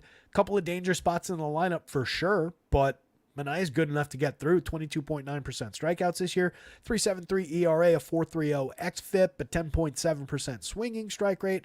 Problematic with walks. Problematic with premium contact against a team like this in a ballpark like this. 8.2% barrels, 41.1% hard hits, but just to 2.3% home run rate. Manaea is a savvy, talented veteran lefty who at 7,300 can absolutely succeed for you on DraftKings today. Even if he comes out and gives you what Quintana gave you yesterday, that's probably good enough for your money. Not a bad spot. Vulnerable, but not bad. Limited, but ceiling. That doesn't sound right. Like limited on the front side in terms of the projection. Not going to project through the roof, but a little bit of ceiling if he finds a good strikeout day. You got to get multiple strong innings from him. You got to get him through probably 6. He went just 5 in his most recent start. That was against Miami. I mentioned it at the top. Struck out just 1 and gave up 5 earned runs, including a homer. That was rough. Against Colorado, he struck out 9. He went 7 innings despite giving up 3 earned runs, 5 hits, and 2 home runs. That's a very strong start. 6 innings and 6 strikeouts, but 3 walks against Pittsburgh at Pittsburgh. 7 innings against the Nats in Washington. Gave up just 1 earned, 5 hits, 5 strikeouts. A 10 strikeout game going back to the beginning of June against the Diamondbacks over just 5 2/3, but he gave up 5 runs. You could have that kind of a day with Sean Manaea as well. but he had a 7 strikeout game over against a low strikeout Pods team over just 5 innings. He can find big strikeout days. I don't really like it at 8,600 on FanDuel. I think there's better ways to spend your money today, especially with the risk of just going 5 innings and punching out for the night. I don't love Sean Manaea in general on FanDuel slates. I think he limits your quality start opportunity. Guy on the other side of the board, no limitations on quality start opportunity. He went exactly 6 in each of the last 2. Again, struck out at 8 in the most recent one against the Rays. 1 earned run on a solo homer, walked 1, gave up 6 hits. 5 hits allowed to the Orioles, 1 earned run, struck out 7, walked 1 over 6. This is his 7th start back at this point. I suppose I could have just checked the game started total instead of counting them in my head. So we're basically back to form with Garrett Cole. We're stretched out. We're ready to rock. 4.60 ERA in the limited sample, but already lower 4.14 xFIP. 11.6% swinging strike rate. Hasn't found complete success in terms of putting guys away, but that's reflective a little bit of a 5 strikeout game in his first start back over 4, and then he struck out nobody in that disaster start against the Mets, which is where some of the home run rate comes from, which is where the high ERA comes from. In that game, he went just 4 innings. He gave up 6 earned runs on 4 home runs, walked 4, struck out no one. So any warts in the Cole stats here primarily come from that game. Against this same Met squad, do they come out and do that to him again? Maybe. I mean, there were obviously some to score just 6 earned runs on 4 home runs means that despite it being a large home run total, those were Garrett Cole style home runs where nobody was on base really. A couple of them I think came in a row, which obviously limits the damage you can do. But you can see 3 guys above the magic number for home run upside from the Mets, and then another 2 guys just right behind it. They've got a lot of pop, and then you've got Francisco Alvarez, who's not hitting for as much power this year, but has been an effective bat for them at a 6.35, hiding down toward the bottom of the lineup. A surging Jeff McNeil, who's suddenly up to 9 home runs on the season, and he's hit 4 in his last 4 games or whatever. It's ridiculous. Ridiculous. I don't know, something changed. Supposedly somebody gave him some swing tips, and I haven't checked what the swing playing on his most recent 4 or 5 outings looks like, but yeah, he's been benefiting from whatever, call it happenstance. Maybe there's a definitive change in there. I'm not going to waste our time looking at Jeff McNeil just yet, but maybe he's a more interesting mix and match play. He's obviously a little higher in the lineup in the 6th spot. You grab a lefty bat in Yankee Stadium. You can probably do worse than that if you are going to Mets. I just don't think, I think it's kind of like what we were saying about the Guardians, where it's probably not a great stacking spot, despite showing some power upside against. Garrett Cole is very, very good. If you're going that way, though, you obviously are starting with Francisco Lindor in the top spot, given a 10.59 in the home run model, 19 homers on the season, 20 steals, 208 ISO, created runs 30% better than average so far, having a tremendous season. For some reason, nobody likes him, especially Mets fans. I don't get it. He'd be one of the most popular players on the team if he was a Yankee. Frankie, you're welcome to come play shortstop next year if you want to. I really don't get why people don't think he's as good as he is, but I'm happy to have that and limit the ownership at 5,900, 4,000. If I'm going to Mets, he's a top priority.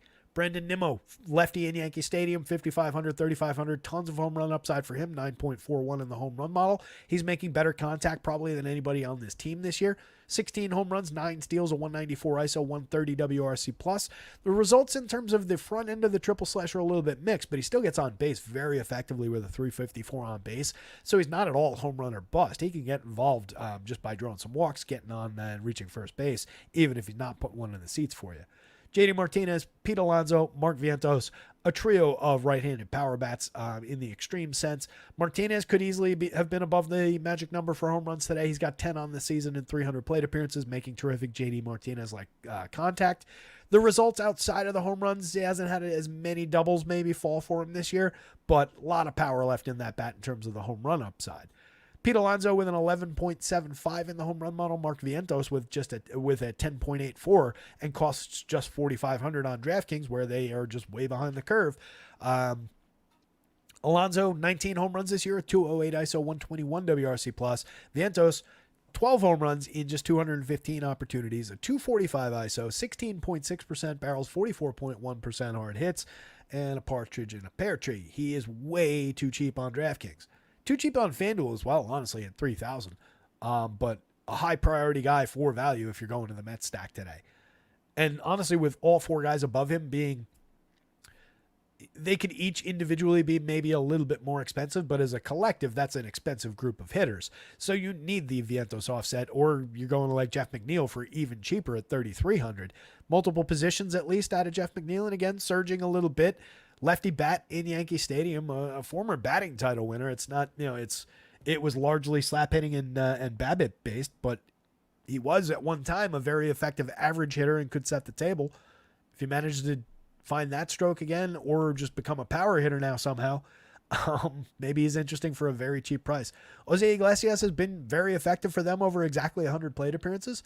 He's 91% better than average for run creation, a 204 ISO. He's hit 3 home runs and stolen 2 bases, but that's come on extremely limited contact. I do not think that he's this player over time. What he's been, though, low strikeout, low walk, so not really well struck, but a lot of frequent balls in play, and obviously he's benefited from some BABIP so far.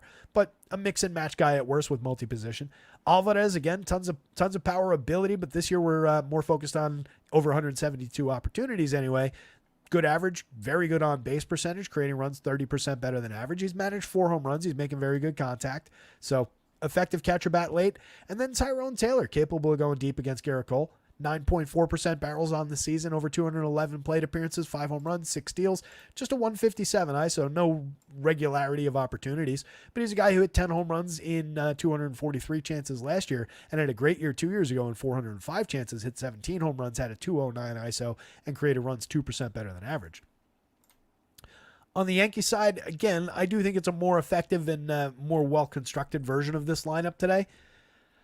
You do get an interesting wrinkle with Austin Wells in the lineup, hitting cleanup. He's been on a tear. He's a very good bat. We've been talking about him all season, and it's really starting to deliver. He's up to 7 home runs, a 167 ISO, and he's one of the 3 positive run creators in this lineup at a 107 WRC plus in 213 plate appearances.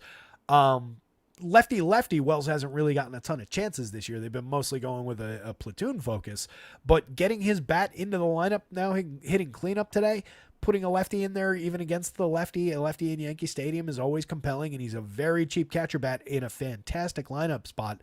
Odds are he's at least got some opportunities to drive some runs in with Soto and Judge hitting immediately in front of him, a 432 and a 439 on base percentage respectively. If one of those guys doesn't clear the bases and they just happen to be on base, Wells not a bad candidate at a very, very fair price from the cleanup spot. Gleyber at the top of the lineup for just 3,400, 2,700 can fill second base effectively in that spot. All he needs to do is get on base. 307 on base is not great, but he's been better than that in his past. He's been better than basically everything he's done this season. Hit a home run yesterday. I won't say that was yesterday. 9 on the season, just a 121 ISO. Very limited contact. Strikeouts are back up. Walks are hovering around where they were last year. It's been a very limited year for Gleyber this season, but I think he's the right guy to just continue rolling out in that leadoff spot right now. If anybody on this team can come to life, I have belief that he's the guy. And then going down the lineup, Anthony Volpe comes and goes output-wise. He's had a decent little stretch where he's back up to 254, 307, 382, 7 homers, 17 stolen bases. A good spot in the lineup. It's just, do you really, really want to occupy your shares with shortstop with Anthony Volpe? I don't, and I'm wearing a Yankees hat. Even if I'm stacking the Yanks, which I'm really not. I mean, in my one lineup, I'm not. If I was building 10, I would have, 2 probably of Yankee stacks, maybe more. You do have 2 superstars, obviously, with immense numbers in the home run model today. 25 homers for Soto, 35 for Judge, both over 300, both over 430 on base percentages. They're ridiculous. But going back down the lineup, Volpe is a question mark at best at shortstop. You get him at an effective price, so investment-wise, it's okay. Verdugo, lefty, not ideal and has not been great this season. That said, he did hit his 10th home run.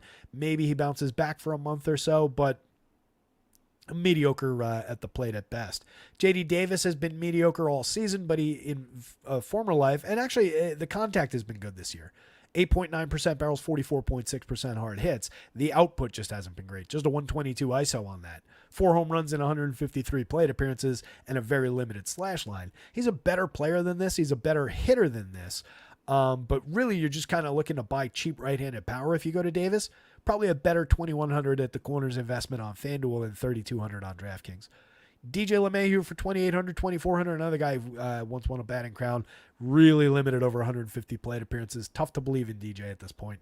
Oswaldo, any given slate upside for sure, but mix and match quality at best. And then Oswaldo Cabrera, same thing. At the bottom of the lineup, at least you get multi-position out of him.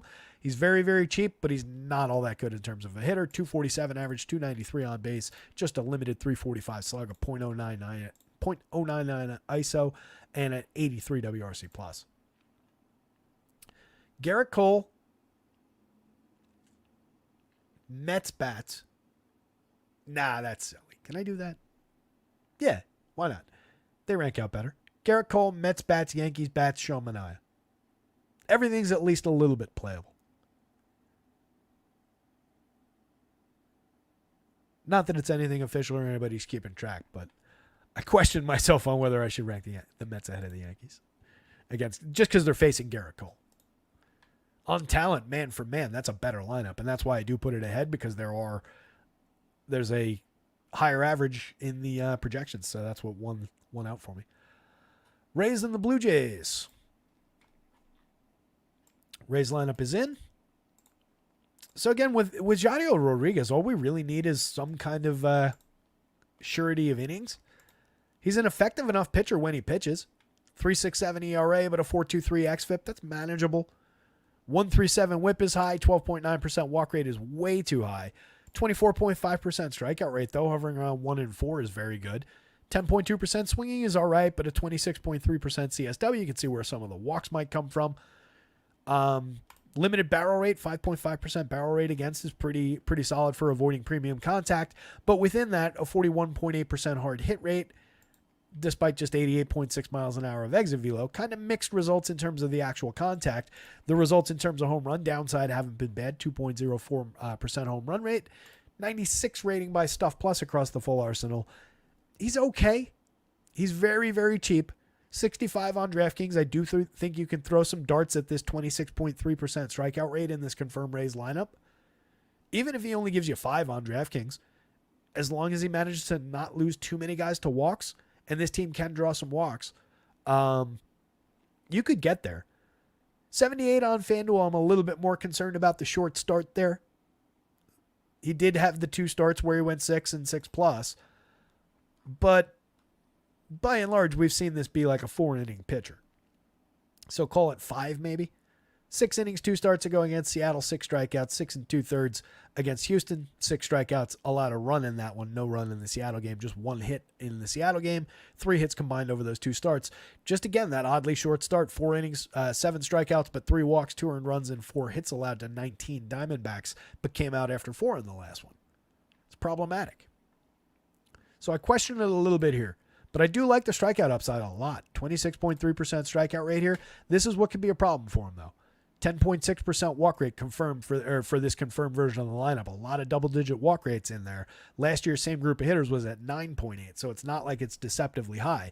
This team can draw walks. This team has some guys who can get on base despite some underperformance this year. Top of this lineup, over 277 plate appearances. Richie Palacio, for example, getting on at a 351 clip, drawing a 12.6% walk. Isaac Paredes at 11.6% walk with a 352 on base and all his power. Kind of interesting. So not the safest place to find value, not the safest place to find depth, but there's a little bit of ceiling for the price, especially as an SP2 for a very cheap 6,500. Eflin is just talented enough to pay off a $7,500 price, I think. 8,000 on FanDuel. I think he's playable. He projects out okay for the money.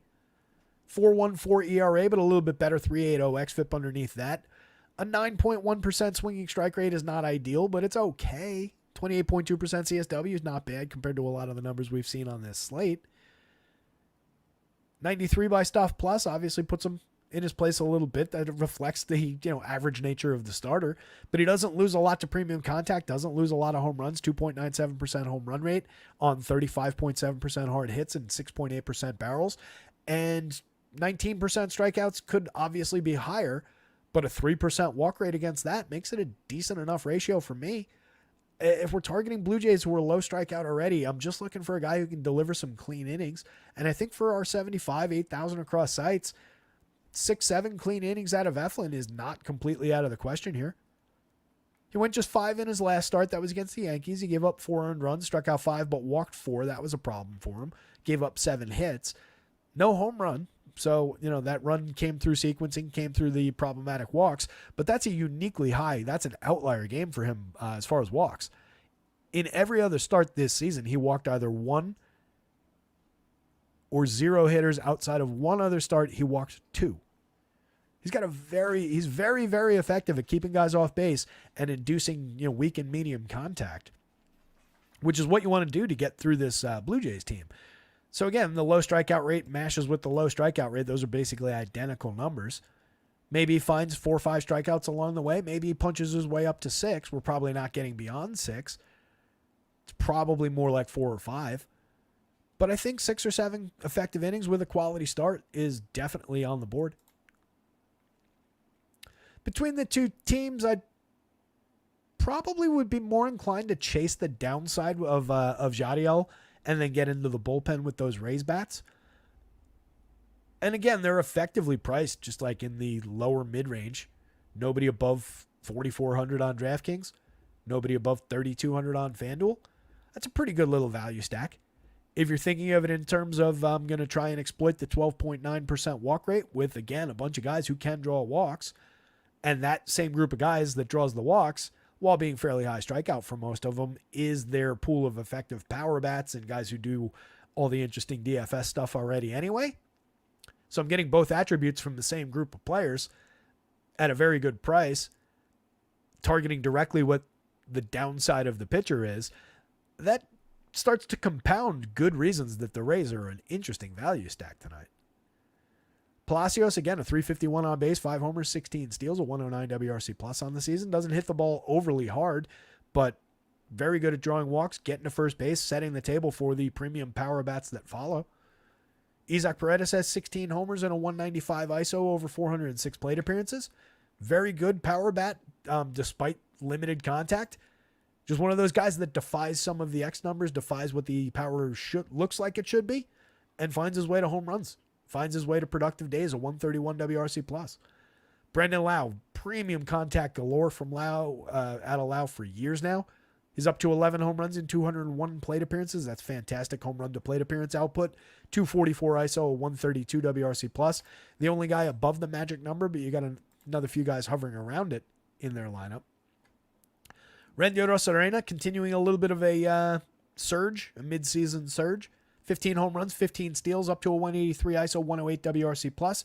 Still limited through the slash line, but making effective contact and has a track record of being a very good, maybe one tick down from a star. Like if a superstar is an A plus, a star's an A, he's an A minus, maybe a borderline B plus. But he's a very effective player in multiple ways, multi-category filler for fantasy purposes, and he's very cheap for his talent at $4,200, $3,000 across sites. Love that opportunity. Josh Lowe with a 12.4% barrel and 42.9% hard hits over 172 chances this year. Just an 86 WRC plus, a 153 ISO, not ideal output. But as we looked at yesterday, this is a player who just last year went 20-32 over 501 plate appearances, had an excellent slash line, a 208 ISO, and a 131 WRC plus. So wouldn't count out Josh Lowe for shares at very cheap pricing. Jose Siri for just 3,500, 3,000. This season, despite a 204, 277 front end of the slash line, 14 home runs, 9 steals, a 201 ISO, making fantastic contact. I care a lot more about those things than I do about what his batting average is for a hitter like this. Ben Rortvedt, a mix and match catcher at best. Jose Caballero is interesting given the 7 home runs, the 25 steals. Needs to get on base more effectively to exploit the speed, but does steal a lot of bases. Not an ideal wraparound option given the lack of on-base skills, but he's there. Mix and match piece. Taylor Walls, a little bit lower end than that. Kind of a lousy hitter. 2,600, 2,400 across sites. Last year he came out of the gate effectively. 8 home runs, 22 stolen bases. And that all came early and then just kind of turned back into a pumpkin and wasn't very good. Mix and match piece maybe, but do I want him at shortstop? No, not on DK. Maybe for 24 and a share or two on FanDuel if you're building a lot of Rays stacks. But you're already talking about the 9 hitter, so who cares? Whoops. Let's pop in a chat and see what you guys are talking about. It's been a minute. Mama's got Santander as his home run pick today. That looks like it's going back a little ways in terms of when that comment came in, but I like that pick. Mamba saying, I told everybody in Discord yesterday that the Padres looked the same way Oakland did in my model before they went nuclear. Which time? Oakland's been hot lately. They're due for positive regression, so I'll be taking the Padres every day for the next week minimum. I mean, yeah, I went through it. I very much agree that Xander Bogaerts is due for some positive regression. Manny Machado is due for some positive regression, just overall for who those players are and what their numbers have been over time. But you do have guys like I would caution that you do guys have guys like Profar that are, massively overperforming for the entire season. Luis Arraez, it's weird because based on last year and some numbers that are in there, you could say that in a lot of ways Arraez is underperforming, but it doesn't necessarily scale up as quickly as like a guy who was underperforming premium contact and power might scale up. Like Arraez has to compile those numbers. So he might get on base a little bit more and feed that a little bit, but I don't know that it would necessarily reflect totally correctly. Cronenworth has already started to cool off, was already aggressively ahead of the curve for who he is. The best thing that could happen for that positive regression would probably just be to get Fernando Tatis back. What's his timeline? I don't even know. Anyway, the Jays lineup looks basically like it has recently. You've got George Springer in the leadoff spot. He's up to 13 home runs, 9 steals, but he's been mediocre this year at best. 101 WRC+, very limited slash line for his usual output. Former star caliber player, still 3,300 on FanDuel is not great price-wise for what he's been this season. 45 on DK, a little bit more playable. Spencer Harwitz for 41.27, still very cheap. Getting on base at an elite 399 clip over his 138 opportunities, and that's what he's known for, is getting to first base and providing correlated scoring. When you're doing that ahead of Vladdy Guerrero, that makes you a very interesting option for a cheap price at second base on either side. Wouldn't put him at first base instead of Vladdy, but you do get third base eligibility out of Vlad now on both sides. So he's at least playable in conjunction with Harwitz in any configuration. 4,800 is still absurdly cheap for Vladdy Guerrero's talents on DraftKings. 3,600, probably a couple $100 too cheap for him on FanDuel. 293, 363, 479 this year. Creating runs 40% better than average. A 12.9% barrel rate and 55.8% hard hits, both of which are significantly up over both of the last 2 years. Striking out 16% of the time, walking 9.7% of the time. He looks exactly like Vladimir Guerrero Jr. is supposed to look. I don't understand why he's so underpriced. Justin Turner, not ideal at first base, 3,400, not ideal at 2,700 on FanDuel. 6 home runs on the season. That feels like he hit 2 recently, but pretty limited output overall for the season. He is at a 101 WRC+. He's a mix and match piece at this point. Dalton Varsho, very inconsistent bat with a little bit of pop in it. 11 home runs, a 197 ISO, 9 stolen bases, but floating around the Mendoza line, a sub 300 on base, below average WRC+. Alejandro Kirk is a mix and match catcher at the absolute best. He's got 2 home runs, a .084 ISO and a 72 WRC+. That's not at all appealing for DFS. Ernie Clement is a light hitting but low strikeout, low walk, so balls in play kind of a hitter. 6 home runs, 4 stolen bases, just a 282 ISO. He needs to find more effectiveness with just dropping balls into play and getting away with some BABIP there. That's the kind of bat he looks like. 29-26. He's a mix and match infielder. Kevin Kiermaier is here for defense. Leo Jimenez has been okay over his first 38 plate appearances. Semi-interesting rookie in the infield, 2,200, 2,100 across sites. He's playable, 110 WRC plus so far in the extremely microscopically limited sample. So really, for the Blue Jays, the appealing hitters are like 1, 2, 3, and then everybody else is just mix and match your way through. This goes Rays bats, Zach Eflin, and you could flip those two either way depending on where you need your value. I think both Zach Eflin and Rays bats are intriguing value plays today. Then probably the Blue Jays bats, but mostly on the top end. And then maybe some Jadiel darts at 6,500 on DraftKings, but I really don't trust the depth on the FanDuel slate.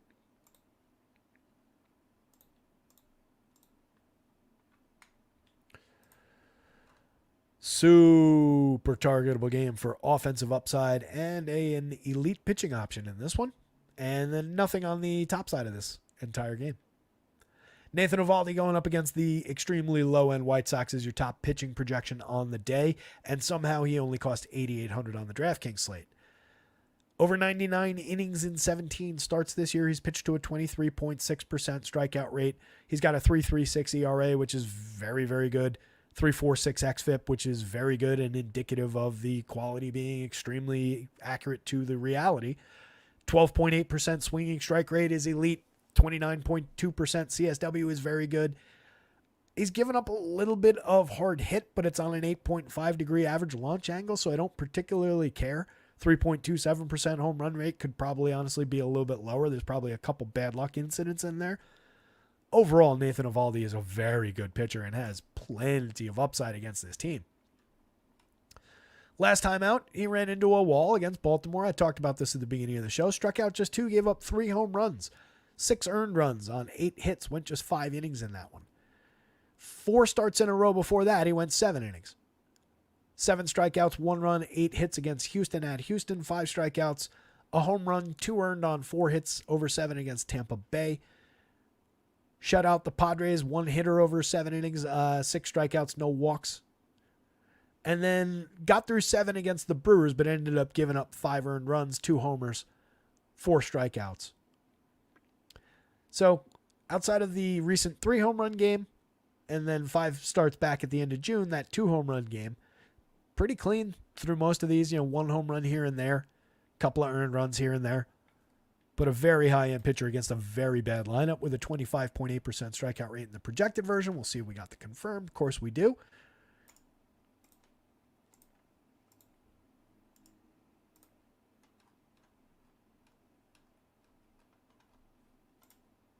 Got it on the other side as well. I think everybody in my placeholders in the lineup, which is great.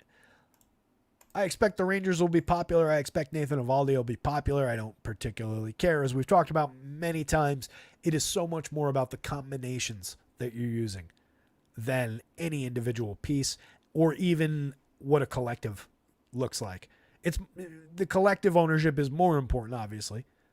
But it's so much more about the combinations, and you can find your way to extremely high-end lineups with extremely chalky pieces that are unique and individual and properly leveraged against the slate.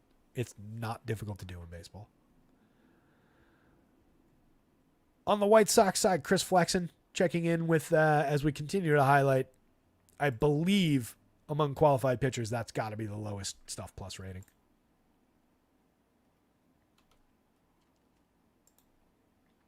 Can we get to this easily? Let me see.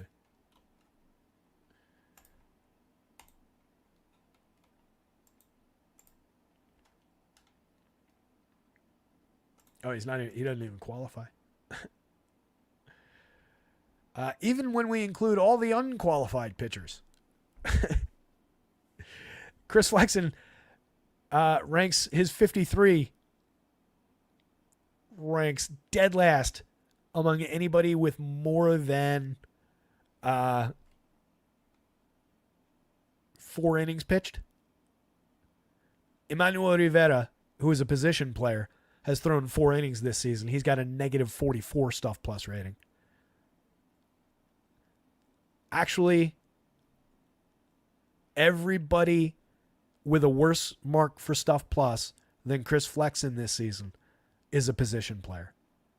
Every single one of these guys. That's really bad. That's not what you want out of a starter. And the guy's thrown 101 2/3 innings. You want to know why the White Sox are bad? It's because they've got Chris Flexen pitching.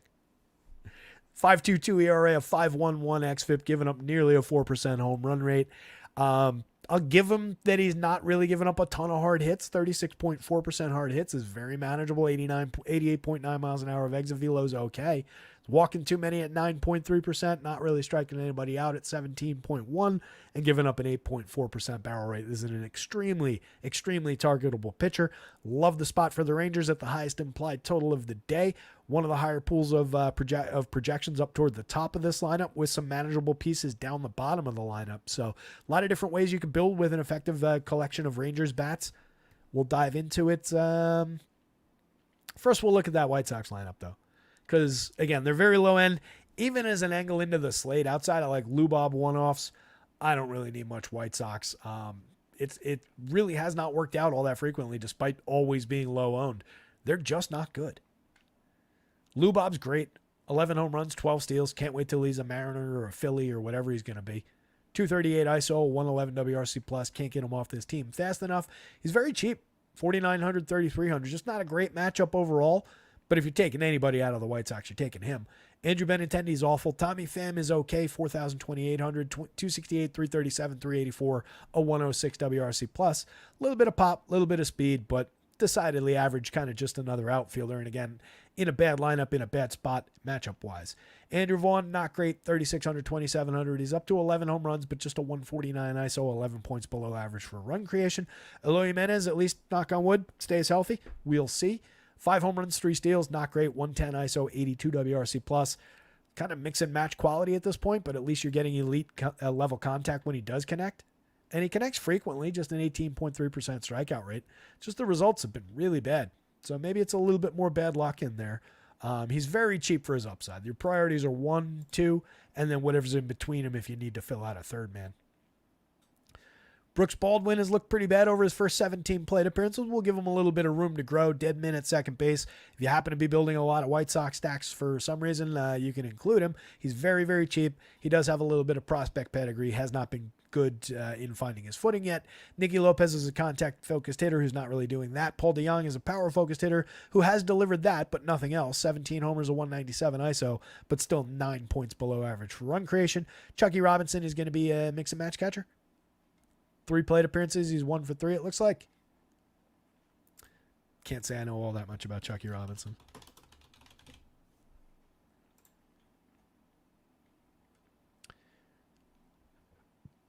29 years old. He's made 63 plate appearances in the show. He's got 2 home runs in that sample. He's slashing 145, 145, 274, and striking out 27% of the time. And in 63 plate appearances in the show, he has never drawn a walk. Not a high-end catcher at the bottom of the lineup, guys. Top of the Rangers, Marcus Semien for a cheap price. I'm interested. 243, 314, 397 in a bad year. 14 home runs, a 154 ISO. Just 1 point below league average for run creation. We've talked about him a number of different times as, for me, strong candidate for a big final, call it 250 or whatever plate appearances on the season. As long as he continues doing what he's doing in terms of, like, look at that contact profile year over year. There's nothing different there. The strikeouts are actually down a little bit from last year. The walks are right about the same. They're down technically, 0.4 of a point. We've just lost a little bit to happenstance. Last season, this guy went 276, 348, 478 with a 201 ISO, 124 WRC plus, 29 homers and 14 steals over a whopping 753 plate appearances. So when I tell you there's a good 300 potential plate appearances still coming from Semien, he's most likely not getting back to these numbers outside of maybe an outside shot at the home runs, and it's pretty limited shot at the home runs. But we could approach, a solid facsimile of that with a strong 300 more plate appearances. So there's upside there. 2 years ago, 26 homers, 25 steals. I think you guys know how good Marcus Semien,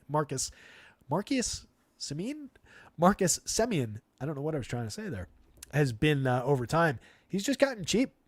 I'm happy to take shares. 53.36 for Corey Seager. Again, another justifiable little bit of a haircut salary-wise. That's to our benefit. 18 home runs this year, a 201 ISO, a 123 WRC plus. You're going to throw him up against Chris Flexen. This could be a multi-home run day. He's got an 11.97 in the home run model. Even if he doesn't homer, major upside to do some damage. 15.3% barrels, 48.9% hard hits. Absolutely love Seager here. Josh Smith, lefty bat, 4,200, 3,000 against a terrible right-handed pitcher. Slashing 282, 383, 451. Creator runs 38% better than average so far. 10 homers, 6 steals. Again, I do think the power output, the quality, the frequency of quality comes down a little bit, but I do believe that he can continue to get on base and maybe defy some of the X-stats a little bit. And he hits in a great spot in the lineup more often than not at a very cheap price. He's an interesting piece, and especially today, again, against a terrible righty, that makes him a very interesting bat. Love Wyatt Langford in the cleanup spot for just 41, 3,000. Compelling spot for him. Again, underperformed expectations through the first half, but is a very high-end kid. And you don't take anything away from him just because he didn't find his footing quickly in 300 plate appearances. There's a tremendous upside for this kid, and he's shown it a few times already. 40.6% hard hits, for example, for the season is a strong hard hit number. 20.5% strikeouts against 8.2% walks as a rookie over 317 chances. There's nothing wrong with that. That's good output. Adolis Garcia for just $4,500, $3,200 remains very, very cheap. 17 homers and 8 steals on the season. 184 ISO is way down from where we want it. Obviously, the slash line is awful compared to where we want it. 18% worse than average for run creation. I get that he hasn't been his usual productive self this year, but the counting stats are, somewhat aligned with previous seasons of output. The premium contact is down slightly, but this is still ultra strong premium contact. 13.2% barrels, 46.1% hard hits. Not many guys in the league are giving you that. For 4,500, absolutely against Chris Flexen. I'm interested in some Adolis Garcia. Nathaniel Lowe, another good lefty. 35-28. How cheap can he get? He's got a 352 on base percentage, a 109 WRC plus, has always been a good hitter, has a little bit more power than he's shown. Tons of upside for at least correlated scoring with a little bit of individual upside on the sneaky end. Jonah Heim, mix and match catcher. Travis Jankowski might steal you a base if he happens to get on, but he's not doing that frequently this season, over 148 chances. Leody Taveras, kind of a mix and match play if you need a cheap bat in the outfield late in the lineup to wrap around. Not a reliable guy, but does have some counting stat upside. 7 home runs, 12 steals this season, just a 296 on base percentage. The quality, though, is from here up easily. And you could consider Jonah Heim at worst a mixing catcher. This goes Nathan Eovaldi, just because top pitcher, I got to put him on top a little bit above the bats, but the Rangers bats are like right there. Those are two very strong options. If you can get them together, which you absolutely can on DraftKings, so much the better. The Rangers bats are going to support his win equity in shares. So I like the idea of stacking Nathan Eovaldi with Rangers bats. On the other side, I have no use for the White Sox outside of maybe a couple of shares of Lubov, Eloy Jimenez, and then one guy from in between those two in that lineup. I have no use at all for Chris Flexen. It would knock me out of my chair and through the floor and into the basement of this building, which this building does not have, if Chris Flexen won the slate tonight. If Chris Flexen wins the slate tonight, your money back for this show guaranteed. Put it that way. Mamba, I feel like I kind of just did that, but yeah. I could go back and answer it in the form of answering the question as you asked it. Top 5 Rangers bats in order. Corey Seager, Adolis Garcia, Marcus Semien, Wyatt Langford, and then probably primarily based on the batting order spot, Josh Smith. But if Nathaniel Lowe was hitting third, it would be the other way around. Those guys are interchangeable in my mind, and Lowe's cheaper. But those would be my top 5. I kind of straight lined it with 5 out of the 5 top guys, or 5 out of the 6 top guys, and the 6th top guy, depending on how you do it. But I think it's very straightforward in terms of who the quality guys are in that lineup. I think a more interesting way to phrase that question would be, out of the lower end guys from that team, who would you include in a stack to differentiate? And in that case, I do think Nathaniel Lowe would be the correct answer. He'll be far lower owned than all of those other guys. And he's very, very cheap, and he's effective enough to just play at first base at those prices. Between the others, probably Leody Taveras is just an oddball mixer with a little bit of counting stat upside. I just think that the catcher would get a little bit more used where you're building 5-man stacks. So for me, as a pivot, as a point of differentiation, probably Taveras over Jankowski, but Nathaniel Lowe over all 3 of those guys. Hopefully that helped a little bit, but it is very much just a straight line through the top end of the lineup. The D-Bags, the Royals. Oh boy, can we go back to the beginning of the show? You guys are going to hear that whole Ryan Nelson rant again, so buckle up. Let's see if we got these lineups. I can't believe I'm enthusiastic about seeing what Ryan Nelson has to offer. I do think this is going to be a really interesting tester start for whether any of the change is actually real or whether it was just 4 happenstance starts. So looking at the numbers, right? Everything that is worrying about this opportunity is reflected in these numbers. 4.78 ERA on the season. A much better 4.31 xFIP. That's still high, but it's not aggressively terrible. You can be a 4th or 5th starter with a 4.31 ERA, 4.31 run allowed number. I really like the walk rate. I think that supports the idea of him maybe being able to sneak through, especially against a team that, quite honestly, does not really draw walks very well at all. We've talked about the problems that this team has in the leadoff spot all goddamn season. So this very effective walk rate is very appealing here. Very, very. 8.2% swinging strike rate, not appealing. 23.3% CSW, not at all appealing. 8.5% barrels with a 40.4% hard hit and 90.2 miles an hour of exit velo. Well, we're over the mark there and there and there for our danger points for home run upside. And he gives up a 13.1 degree average launch. That's not tragic home run trajectory, but it's certainly oriented toward home runs. Maybe gotten a little bit lucky to only be at 2.50% home runs so far. But we've seen, again, what I like to look for is distinct changes in either the shape and the makeup of the pitches, the velo, the spin rate, or just the usage of the pitches. How frequently and where are you throwing the pitches, and how do they work in combination with one another? Pitch tunneling is a big thing that gets discussed a lot. And that's basically the idea of, to the batter, if you can throw a pitch, and Paul Skeens has been a very popular example of this in some discussions lately because he is utterly elite at making his ridiculous fastball look a lot like his breaking ball, and they come in the exact same tunnel, and then they do extremely different things to the batter so that the batter just gets completely tied up and has no idea what pitch is coming after the pitch has been thrown. It's difficult. It makes it difficult to identify the pitch, especially at that kind of velo. That's not what Ryan Nelson is doing exactly, but he sets up his effective slider. And again, the slider is not an effective strikeout pitch, but it's been very, very effective at inducing weak contact. So if you're using that as your contact focus pitch while using a strong fastball with a lot of vertical movement, suddenly pounding the top of the zone. And again, if you picture I should just put the thing up on the screen. See if I can do this quickly.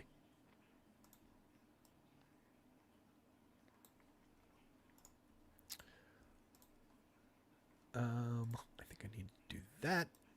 Hang in there with me, guys.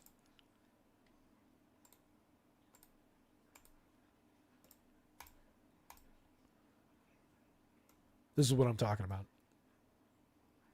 That top box is where this is where he was throwing the fastball prior to these starts in July. That runs from the start of the new year through July 6th. So you can see he's just pounding the middle of the zone. Right? Middle of the zone, and he wasn't throwing it quite as much. So it's just a less effective pitch in this area. It's a lot more hittable, for one thing. Since then, he's been pounding it up here. He's still throwing some in the zone up here, but you can see the difference. He's basically doubled the rate at which he's throwing both of these spots. So it makes the vertical movement more effective, and it offsets the slider. Now, if guys have to look up here for the fastball and see whether it dips into this area as it comes through the strike zone, it could be a called strike against, so they might have to defend against. Now, if you're working with the slider, you can find a low outside slider a lot more effective against that kind of a... so again, it's not pitch tunneling, but it's the way in which he's going about throwing those pitches. And it just makes it a very effective arsenal. He's got a lot of pitches. He's got 6 pitches, but they're not all effective. So scuttling that down to a 3-pitch arsenal of 3 effective pitches that are working very well off of one another now.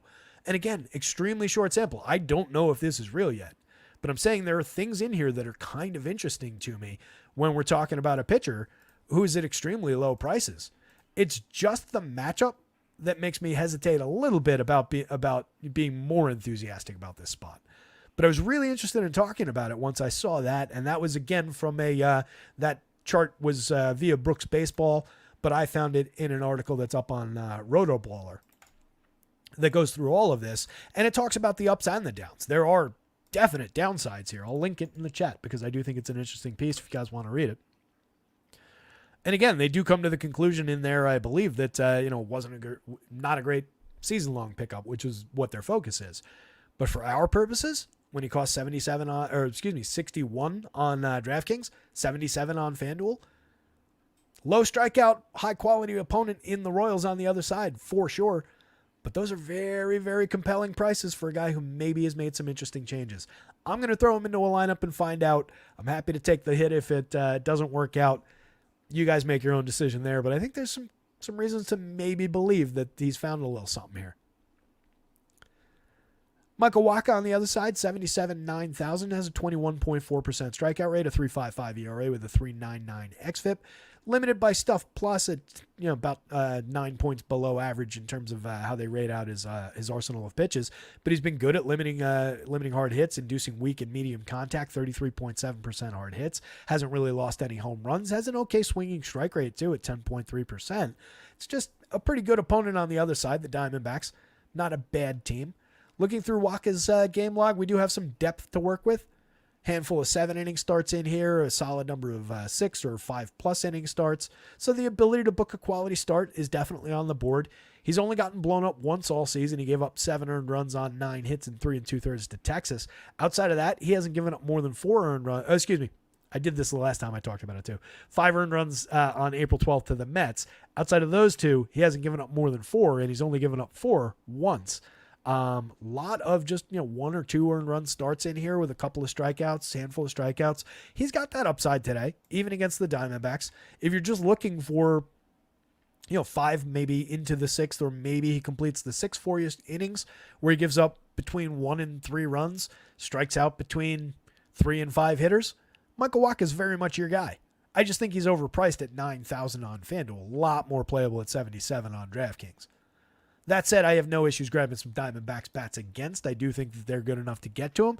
They sequence a little bit, find their way, exploit his low strikeout nature with their low strikeout approach, and get some base runners, given their pretty good on-base skills through some of their key hitters.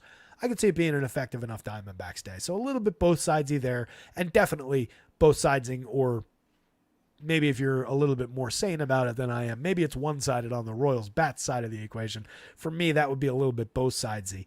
Don't love Adam Frazier in the leadoff spot at all, as we've talked about. 284 on base for him over 202 plate appearances. Not at all ideal, and no real support for the idea that he should be in that spot over the past few years at all.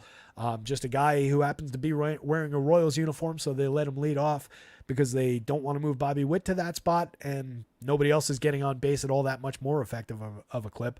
Although I have argued in a couple of shows already that when he's in the lineup, Freddie Fermin should probably get a crack at that. 345 on base over 200 plate appearances this season. At least he's getting on base more frequently than this guy is at 284. Between those bats, you've got a lot of quality. Bobby Witt is a superstar shortstop. If you're not spending on one of the other superstar shortstops we've talked about, you zero in on Bobby Witt. He's been on an absolute tear. 18 home runs, 23 steals, a 251 ISO, 166 WRC+. Just phenomenal all season long, and has been on an upward trajectory over the last few seasons to superstardom. 6,400, 4,700, he's appropriately high priced. You get discounts on both Vinny and Sal on both sites, really. 47, 48 is aggressively good pricing for those 2 hitters, and I'll throw in Michael Massey at 4,200 into that mix. There's a lot of power there. There's 2 good lefty bats against a questionable quality righty that I was just enthusiastically endorsing. Vinny, you guys know I love the hard hits, the consistency of hits, the low strikeout rate. A little bit of power output so far with a guarantee of more to come. Michael Massey has 8 home runs and a 204 ISO over 171 opportunities from the left side. Those are 2 good lefty bats surrounding a premium right-handed catcher bat with a lot of power. 18 home runs for Sal, 193 ISO, creating runs 20% better than average this year. One of my favorite bats on the team for sure. Makes elite level contact for a catcher. So 2 through 5, I'm very intrigued by this lineup. And then I like the 6th hitter a little bit better than I like the leadoff man. It's just on DraftKings you run into a positional conflict with him and Sal. But Furman slashing 295, 345, 410 with a 109 WRC+, 4 home runs, a little bit of pop. Showed a little bit more premium contact last year while putting up a little bit of quality. In 235 chances last year, 281, 321, 461, a 108 WRC+, 180 ISO with 9 homers on better contact. So there's a little bit of premium contact and power. But again, even with the 321 on base last year, it's just a better option. He should be probably leading off for this team. If you're determined not to move up Witt or any one of these guys, when he's in the lineup, let him lead off. Set the table a little. Drew Waters obviously can't do it down here. Neither can Michael Garcia, who had that spot for most of the season. 285 on base out of him, down to a 74 WRC plus. 6 homers and 23 stolen bases. Feels like it's been a minute since either of those numbers has really ticked up significantly. Cheap at second or third base. You can mix him into Royal stacks, but he's become lower priority. Still makes effective contact in terms of hard hits. Still low strikeout, low walks, so there are a decent number of hard hits, but really has not been delivering anything with any kind of consistency. And then Kyle Isbell at best is a mix and match play from the left side at the bottom spot. From the Diamondback side, it looks like we don't have the confirmed lineup yet, but Corbin Carroll, 6 home runs, 19 steals amid a terrible season. Showed a little bit of signs of life the other day. I don't know what's the recent couple of games look like. I think he was on base and scored a little bit last night in that game. I forget whether he did anything of actual substance. Yeah, 1 for 5 with a run scored last night. 0 for 4 the day before that. After a little bit of a surge, he had 3 home runs in 4 games before that. I think you're going to get little blips like that where, hey, the guy who was a superstar or on his way to superstardom last year showed up for a day. Do we get any kind of consistent results along these lines? Probably not. It's been really hard to trust at all this year. 298 on base, 209 average, 4.1% barrels is basically cut in half, 4 or 5 points cut off the hard hit rate. Strikeouts are actually down a little bit and walks are actually up a little bit, but not that it mattered for any of his output. It's been a challenging season. 4,800 it's cheap for the skill set. 3,400 is maybe expensive for what the output looks like, but again, fair for the skill set, I'd say. Ketel Marte on an absolute tear this season, 21 homers, 228 ISO. He's been fantastic. 10.4% barrels, 52.4% hard hits. Probably the best second baseman in DFS, at least this season. I think. I can't, top of my head, I'm not coming up with anybody better. High-end player, high priority bat in this lineup. Jock Peterson cost just 4,600, 2,800. Didn't get there for us yesterday, but 13 home runs on the season, a 218 ISO, 286 plate appearances, 11.5% barrels and 44.8% hard hits, and just a lifetime of hitting balls extremely hard against mediocre righties. A lot of upside for Jock Peterson for those prices. Christian Walker, 22 long balls on the season, a 223 ISO, 129 WRC plus. Tremendous option at first base who hits the ball very, very hard. Can draw walks, can get involved in other ways. Lourdes Gurriel got involved last night after we talked about him at a fair price. 4,200, 2,900, 13 homers on the season, 94 WRC plus. He's been up and down, but he's a high enough end bat for those prices. He's underpriced even for this version of Lourdes Gurriel at those prices. Gabriel Moreno, given the 338 on base, the fact that he's clawed his way above average for run creation, maybe a little bit cheap. The 40.5% hard hits and 6.8% barrels on the season that comes with a low strikeout rate and a good walk rate. That's an effective enough combination of factors for a catcher, and a young catcher at that with a very high-end prospect profile. For the cheap pricing, that's not a bad option. 3,700, 2,800 across sites. You're not skipping Christian Walker for him, but if you wanted to go in combination with first base and util, you can do worse. Junior Suarez went on a little bit of a tear to get himself to 11 home runs. Better second half player historically, but we'll see what we get. Disappointing last night, 3,000, 3,600. If the power does actually arrive in full, that's an interesting price to grab this hitter, and you'd rather be early than late on a play like that. So get him while he's cheap maybe, but we'll see what the surge, if the surge continues.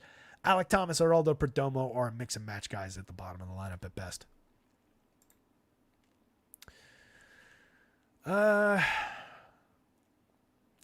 Diamondbacks bats, Royals bats, Ryan Nelson value, Michael Wacha value. Take that. I am using Ryan Nelson. You most definitely do not have to.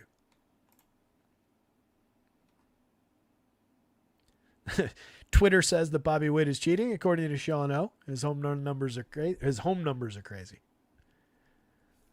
I haven't looked at Bobby Witt's home road splits, I got to admit, but my theory is Bobby Witt is just a fantastic baseball player.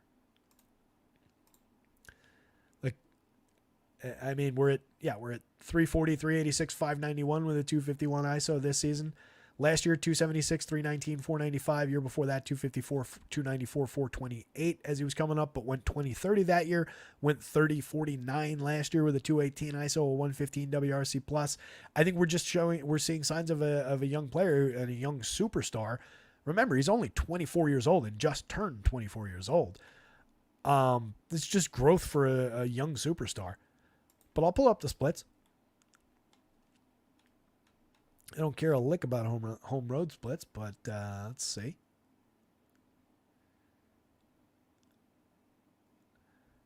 On the road this season, 270, 304, 440. At home, yeah, sure, 408, 461, 738, 330 ISO, 221 WRC plus. He's been fantastic in home games. I won't argue with it. Does that mean he's cheating at home? I don't think so. 21% strikeout rate versus an 11.6% at home. Draw more walks at home. Could you find other ballparks around baseball in which he's putting up those exact same numbers? I would wager you could. It would be a longer exercise than I want to go through on this show. But like individual ballpark-wise, I think you're probably very capable of finding some other parks in the league where he's performed at similar output.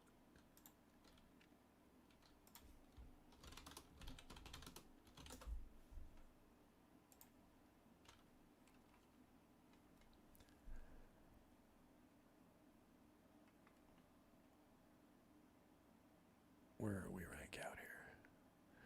Yeah, you're also talking about the fourth most favorable ballpark in baseball this season for hitting. Behind only Coors Field, Fenway Park. Oh, and technically it's third because the third ranked one is London, which does not count. So it's just a good hitter's park. It's an elite hitter hitting in a good hitter's park. I don't think there's anything more to it than that. I don't think there's any sign that he's cheating. But yes, those are bonkers home numbers. I'll give you that. I don't know. I mean, is he going to be a career 340, 386, 591 hitter? No, I wouldn't expect that. That would be one of the best hitters of all time. But I think he's a very good player. I think we're going to see 300 average, high on base, tons of power, tons of speed from him for for many years to come. Again, just 24. We got 10 good years ahead of us. Let's hit that last game and then we'll get out of here. We get the update in. We get the summary done. 5:31 on your clocks. More than an hour still left to lock. We're going to talk just in short term about these pitchers. We don't have stats for Robbie Ray. This is his season debut. He has made a number of rehab starts, but we're not expecting more than, I would say, an 85 pitch ceiling. If he cracked 90, I'd be surprised. He did get out into the 78 in his last minor league start. Over his last two minor league rehab starts, he only gave up 2 hits and no runs, struck out 16, and again, hit 78 pitches in that last one. Looking back over time, we really last had him in 2022 with Seattle. 189 innings there. Had a 27.4% strikeout rate with an 8% walk rate. But had this is going to be in terms of home run per 9 because that's the numbers that are here on this Fangraphs screen. 1.52 home run per 9. He's always had problems giving up home runs. He's always had issues with the walks. When he's been able to wrangle the walks, he's gotten much better. That was an okay season in 2022, and then he had that utterly elite 2021 in Toronto where he walked just 6.7%. He cut it by like 2/3 compared to the year before. And struck out 32.1%. Even that year, though, still gave up a 1.54 home run per 9. This was the year in between, the 27.4 in 2022. 4.13% home run rate is what that the 152 amounted to. So a 154 is a little bit higher than a 4.13, even in that super high-end season that he had in 2021. So he's always been vulnerable to the long ball, but he does have extreme strikeout upside. It's just you're facing a Dodgers team that, yeah, for this version of the lineup, we're at 22.6%, but there's some high quality bats in there. And I think the numbers for power are probably popping out at you a little bit. Mr. Ohtani, double the magic number right now. He's got 30 home runs on the season, 24 stolen bases, a 319 ISO, created runs 85% better than average. Very few people in baseball or probably anywhere in the world can hit a baseball any harder than he can. Definitely an interesting home run opportunity. Love the upside for Ohtani. I feel like the Dodgers probably do go a little bit under-owned compared to where maybe they should be, at least given what we're seeing for them. Will Smith above the magic number for home run upside. He's got 15 on the season, a 208 ISO. Teoscar Hernandez was my home run pick of the day at 12.61 in the home run model. He's at 21 this season. He makes elite contact. He's got a 222 ISO.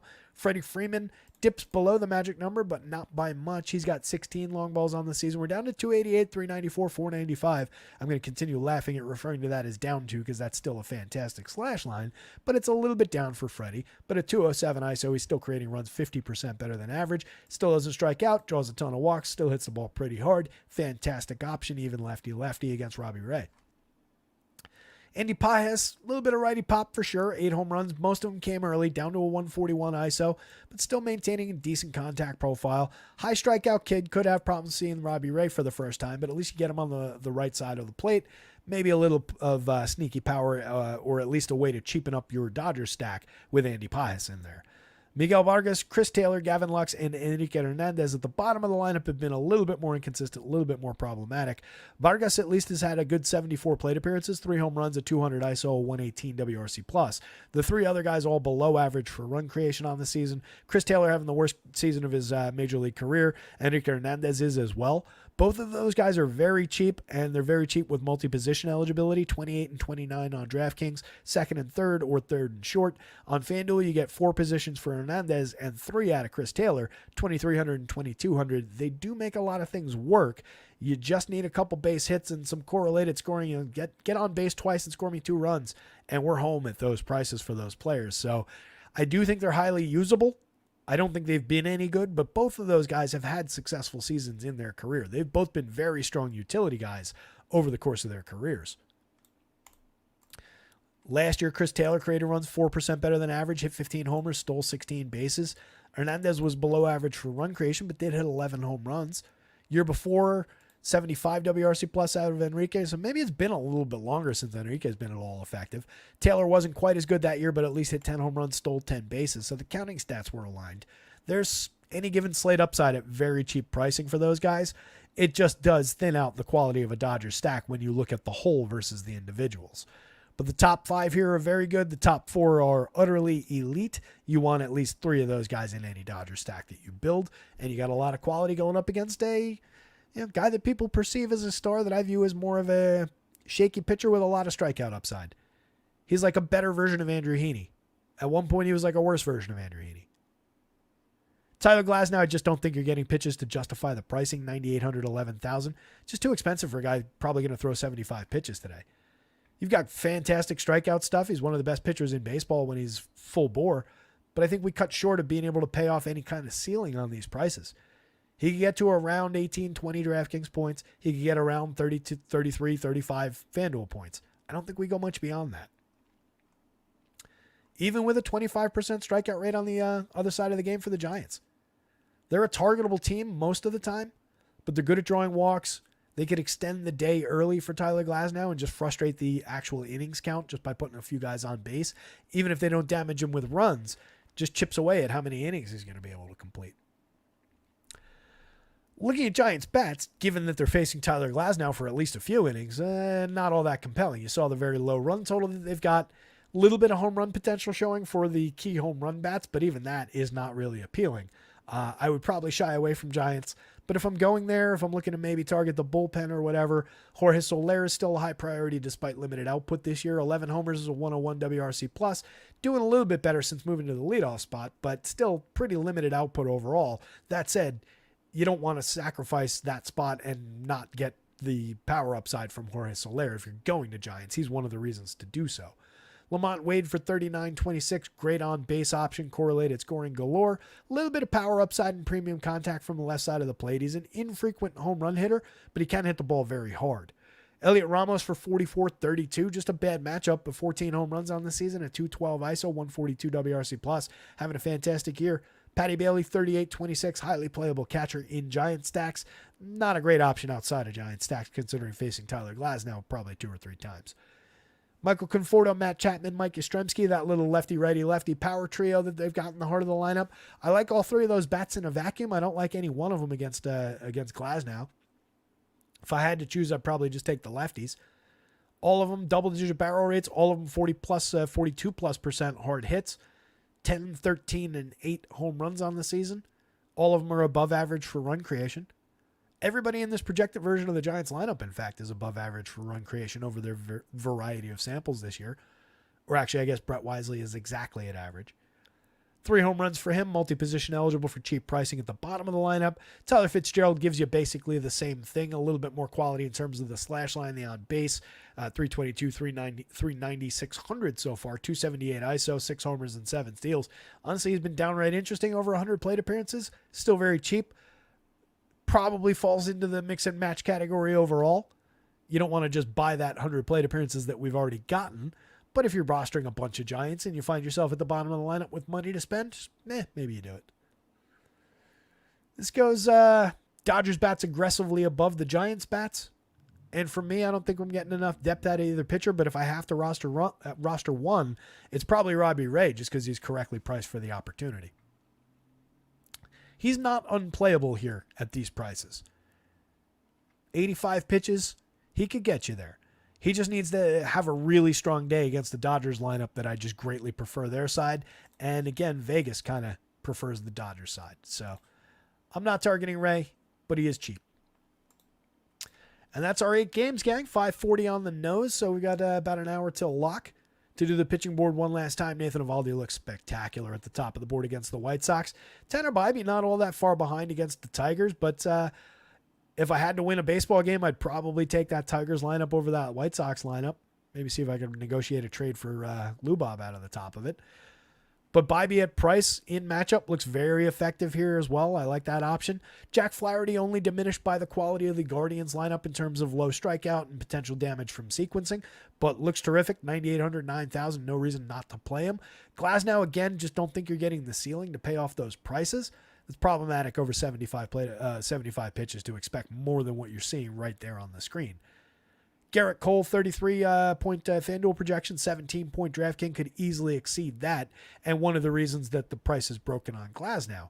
If you can buy Cole for $1,000 less, for $400 less across sites, you do it every time just because he's got more depth, he's got more opportunity to succeed and give you a big score, where Glasnow really has an artificial ceiling.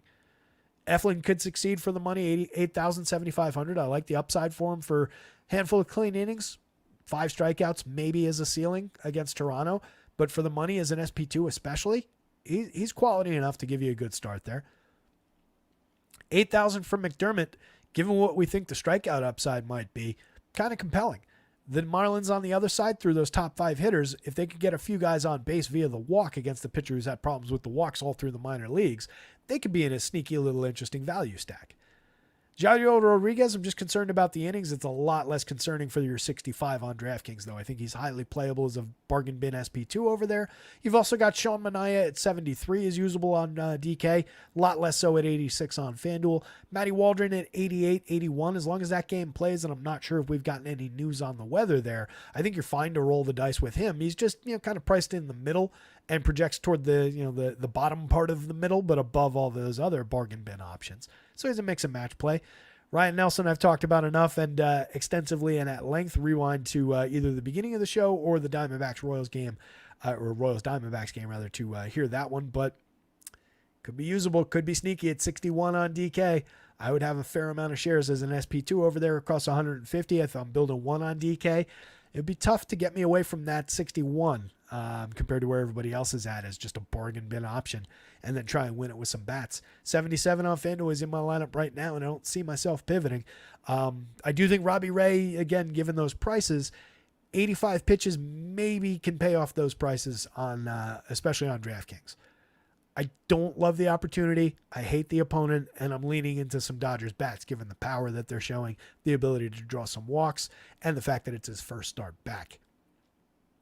Michael Wacha, usable on DK, but not a priority. Not so much on FanDuel. Looks pretty limited on FanDuel. Eddie Cabrera is kind of a no. Mitch Parker, I do think is usable, particularly on DK at 7,000 from further down the board, oddly. 8,300 on FanDuel is probably just fairly skippable. Need that game to play, but he's got enough to get you through at 7,000 against that Pods team. Not a priority, not your ideal option, but if you're building out a ton of lineups on DraftKings and you want to have a solid mix through those value guys, those bargain bin guys, I do think you should be involved. I think you should have some shares. And Chris Flexen, most definitely not an option at all on the mound today. Again, your money back for this show if Chris Flexen wins the slate today. Home run board if you want it. If you're walking out the door as I wind down here, hit the like button. I appreciate you very much for hanging out. Check out our pals over at acemind.io and all of our paid sponsors. Make sure to see Deadpool 2 this weekend. If you haven't caught it yet, go catch Twisters. I'm expecting my check from Disney and I want to say Universal sometime very, very soon. Shohei Ohtani top of the board against Robbie Ray, 20.54, more than doubling up the magic number. And he damn well better hit a home run because he cost $5,600 across sites. Aaron Judge, not much less expensive. Similar opportunity for home run upside in his home park. His pal Juan Soto not far behind at $12.99. Couple of Orioles in the middle there. Gunnar Henderson, Anthony Santander. I know Mamba has Santander as his home run pick of the day. Love the upside, and I do not understand the $4,900 price on Santander, who, again, has been one of the premium power bats in baseball over the last handful of seasons and is ahead of that pace, dramatically ahead of his previous pace this year. He's having a killer season. I don't know why he's so cheap. The rest of the Dodgers rounding out the top 10 with Teoscar there. He's the home run pick of the day. Will Smith right there. Freddie Freeman not far behind at 9.82.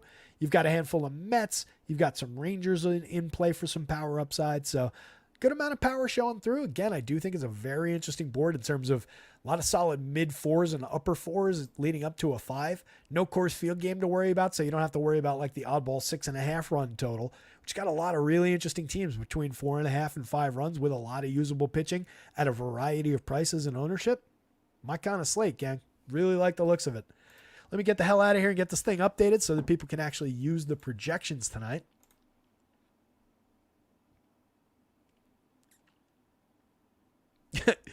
Govia says an abridged version of this would be helpful and financially rewarding. Little do you know, this is the abridged version. I strongly suggest just, see if you can rewind, start a little late and play it on like 2x speed or something, and hopefully it works out. But yeah, I am, especially when I'm just talking to myself, when I've got somebody like hosting the show and just going through it and cutting me off and everything, playing me off like the Oscars band, it's a lot easier to manage. When it's just me talking about it, there's too much interesting stuff to talk about, and I think it's important stuff. So this is just how we do here, buddy. I appreciate you, though. Hit the like button. Hit the subscribe button. Good luck out there tonight. Go out and win yourself something. Come back and tell us about it tomorrow. We'll be back in action tomorrow, regardless of what time the slate starts. I'll try and knock out a show. But keep an eye on Discord for that announcement, or Twitter for that announcement, at rotoscouts Twitter handle. Follow that if you can. Like and retweet shit that comes out there. But keep an eye out on that, or on your YouTube subscription notifications, because it's going to be a weird time tomorrow. I'm almost certain of it, just given the way that schedule lays out. Go get them, gang. See you tomorrow.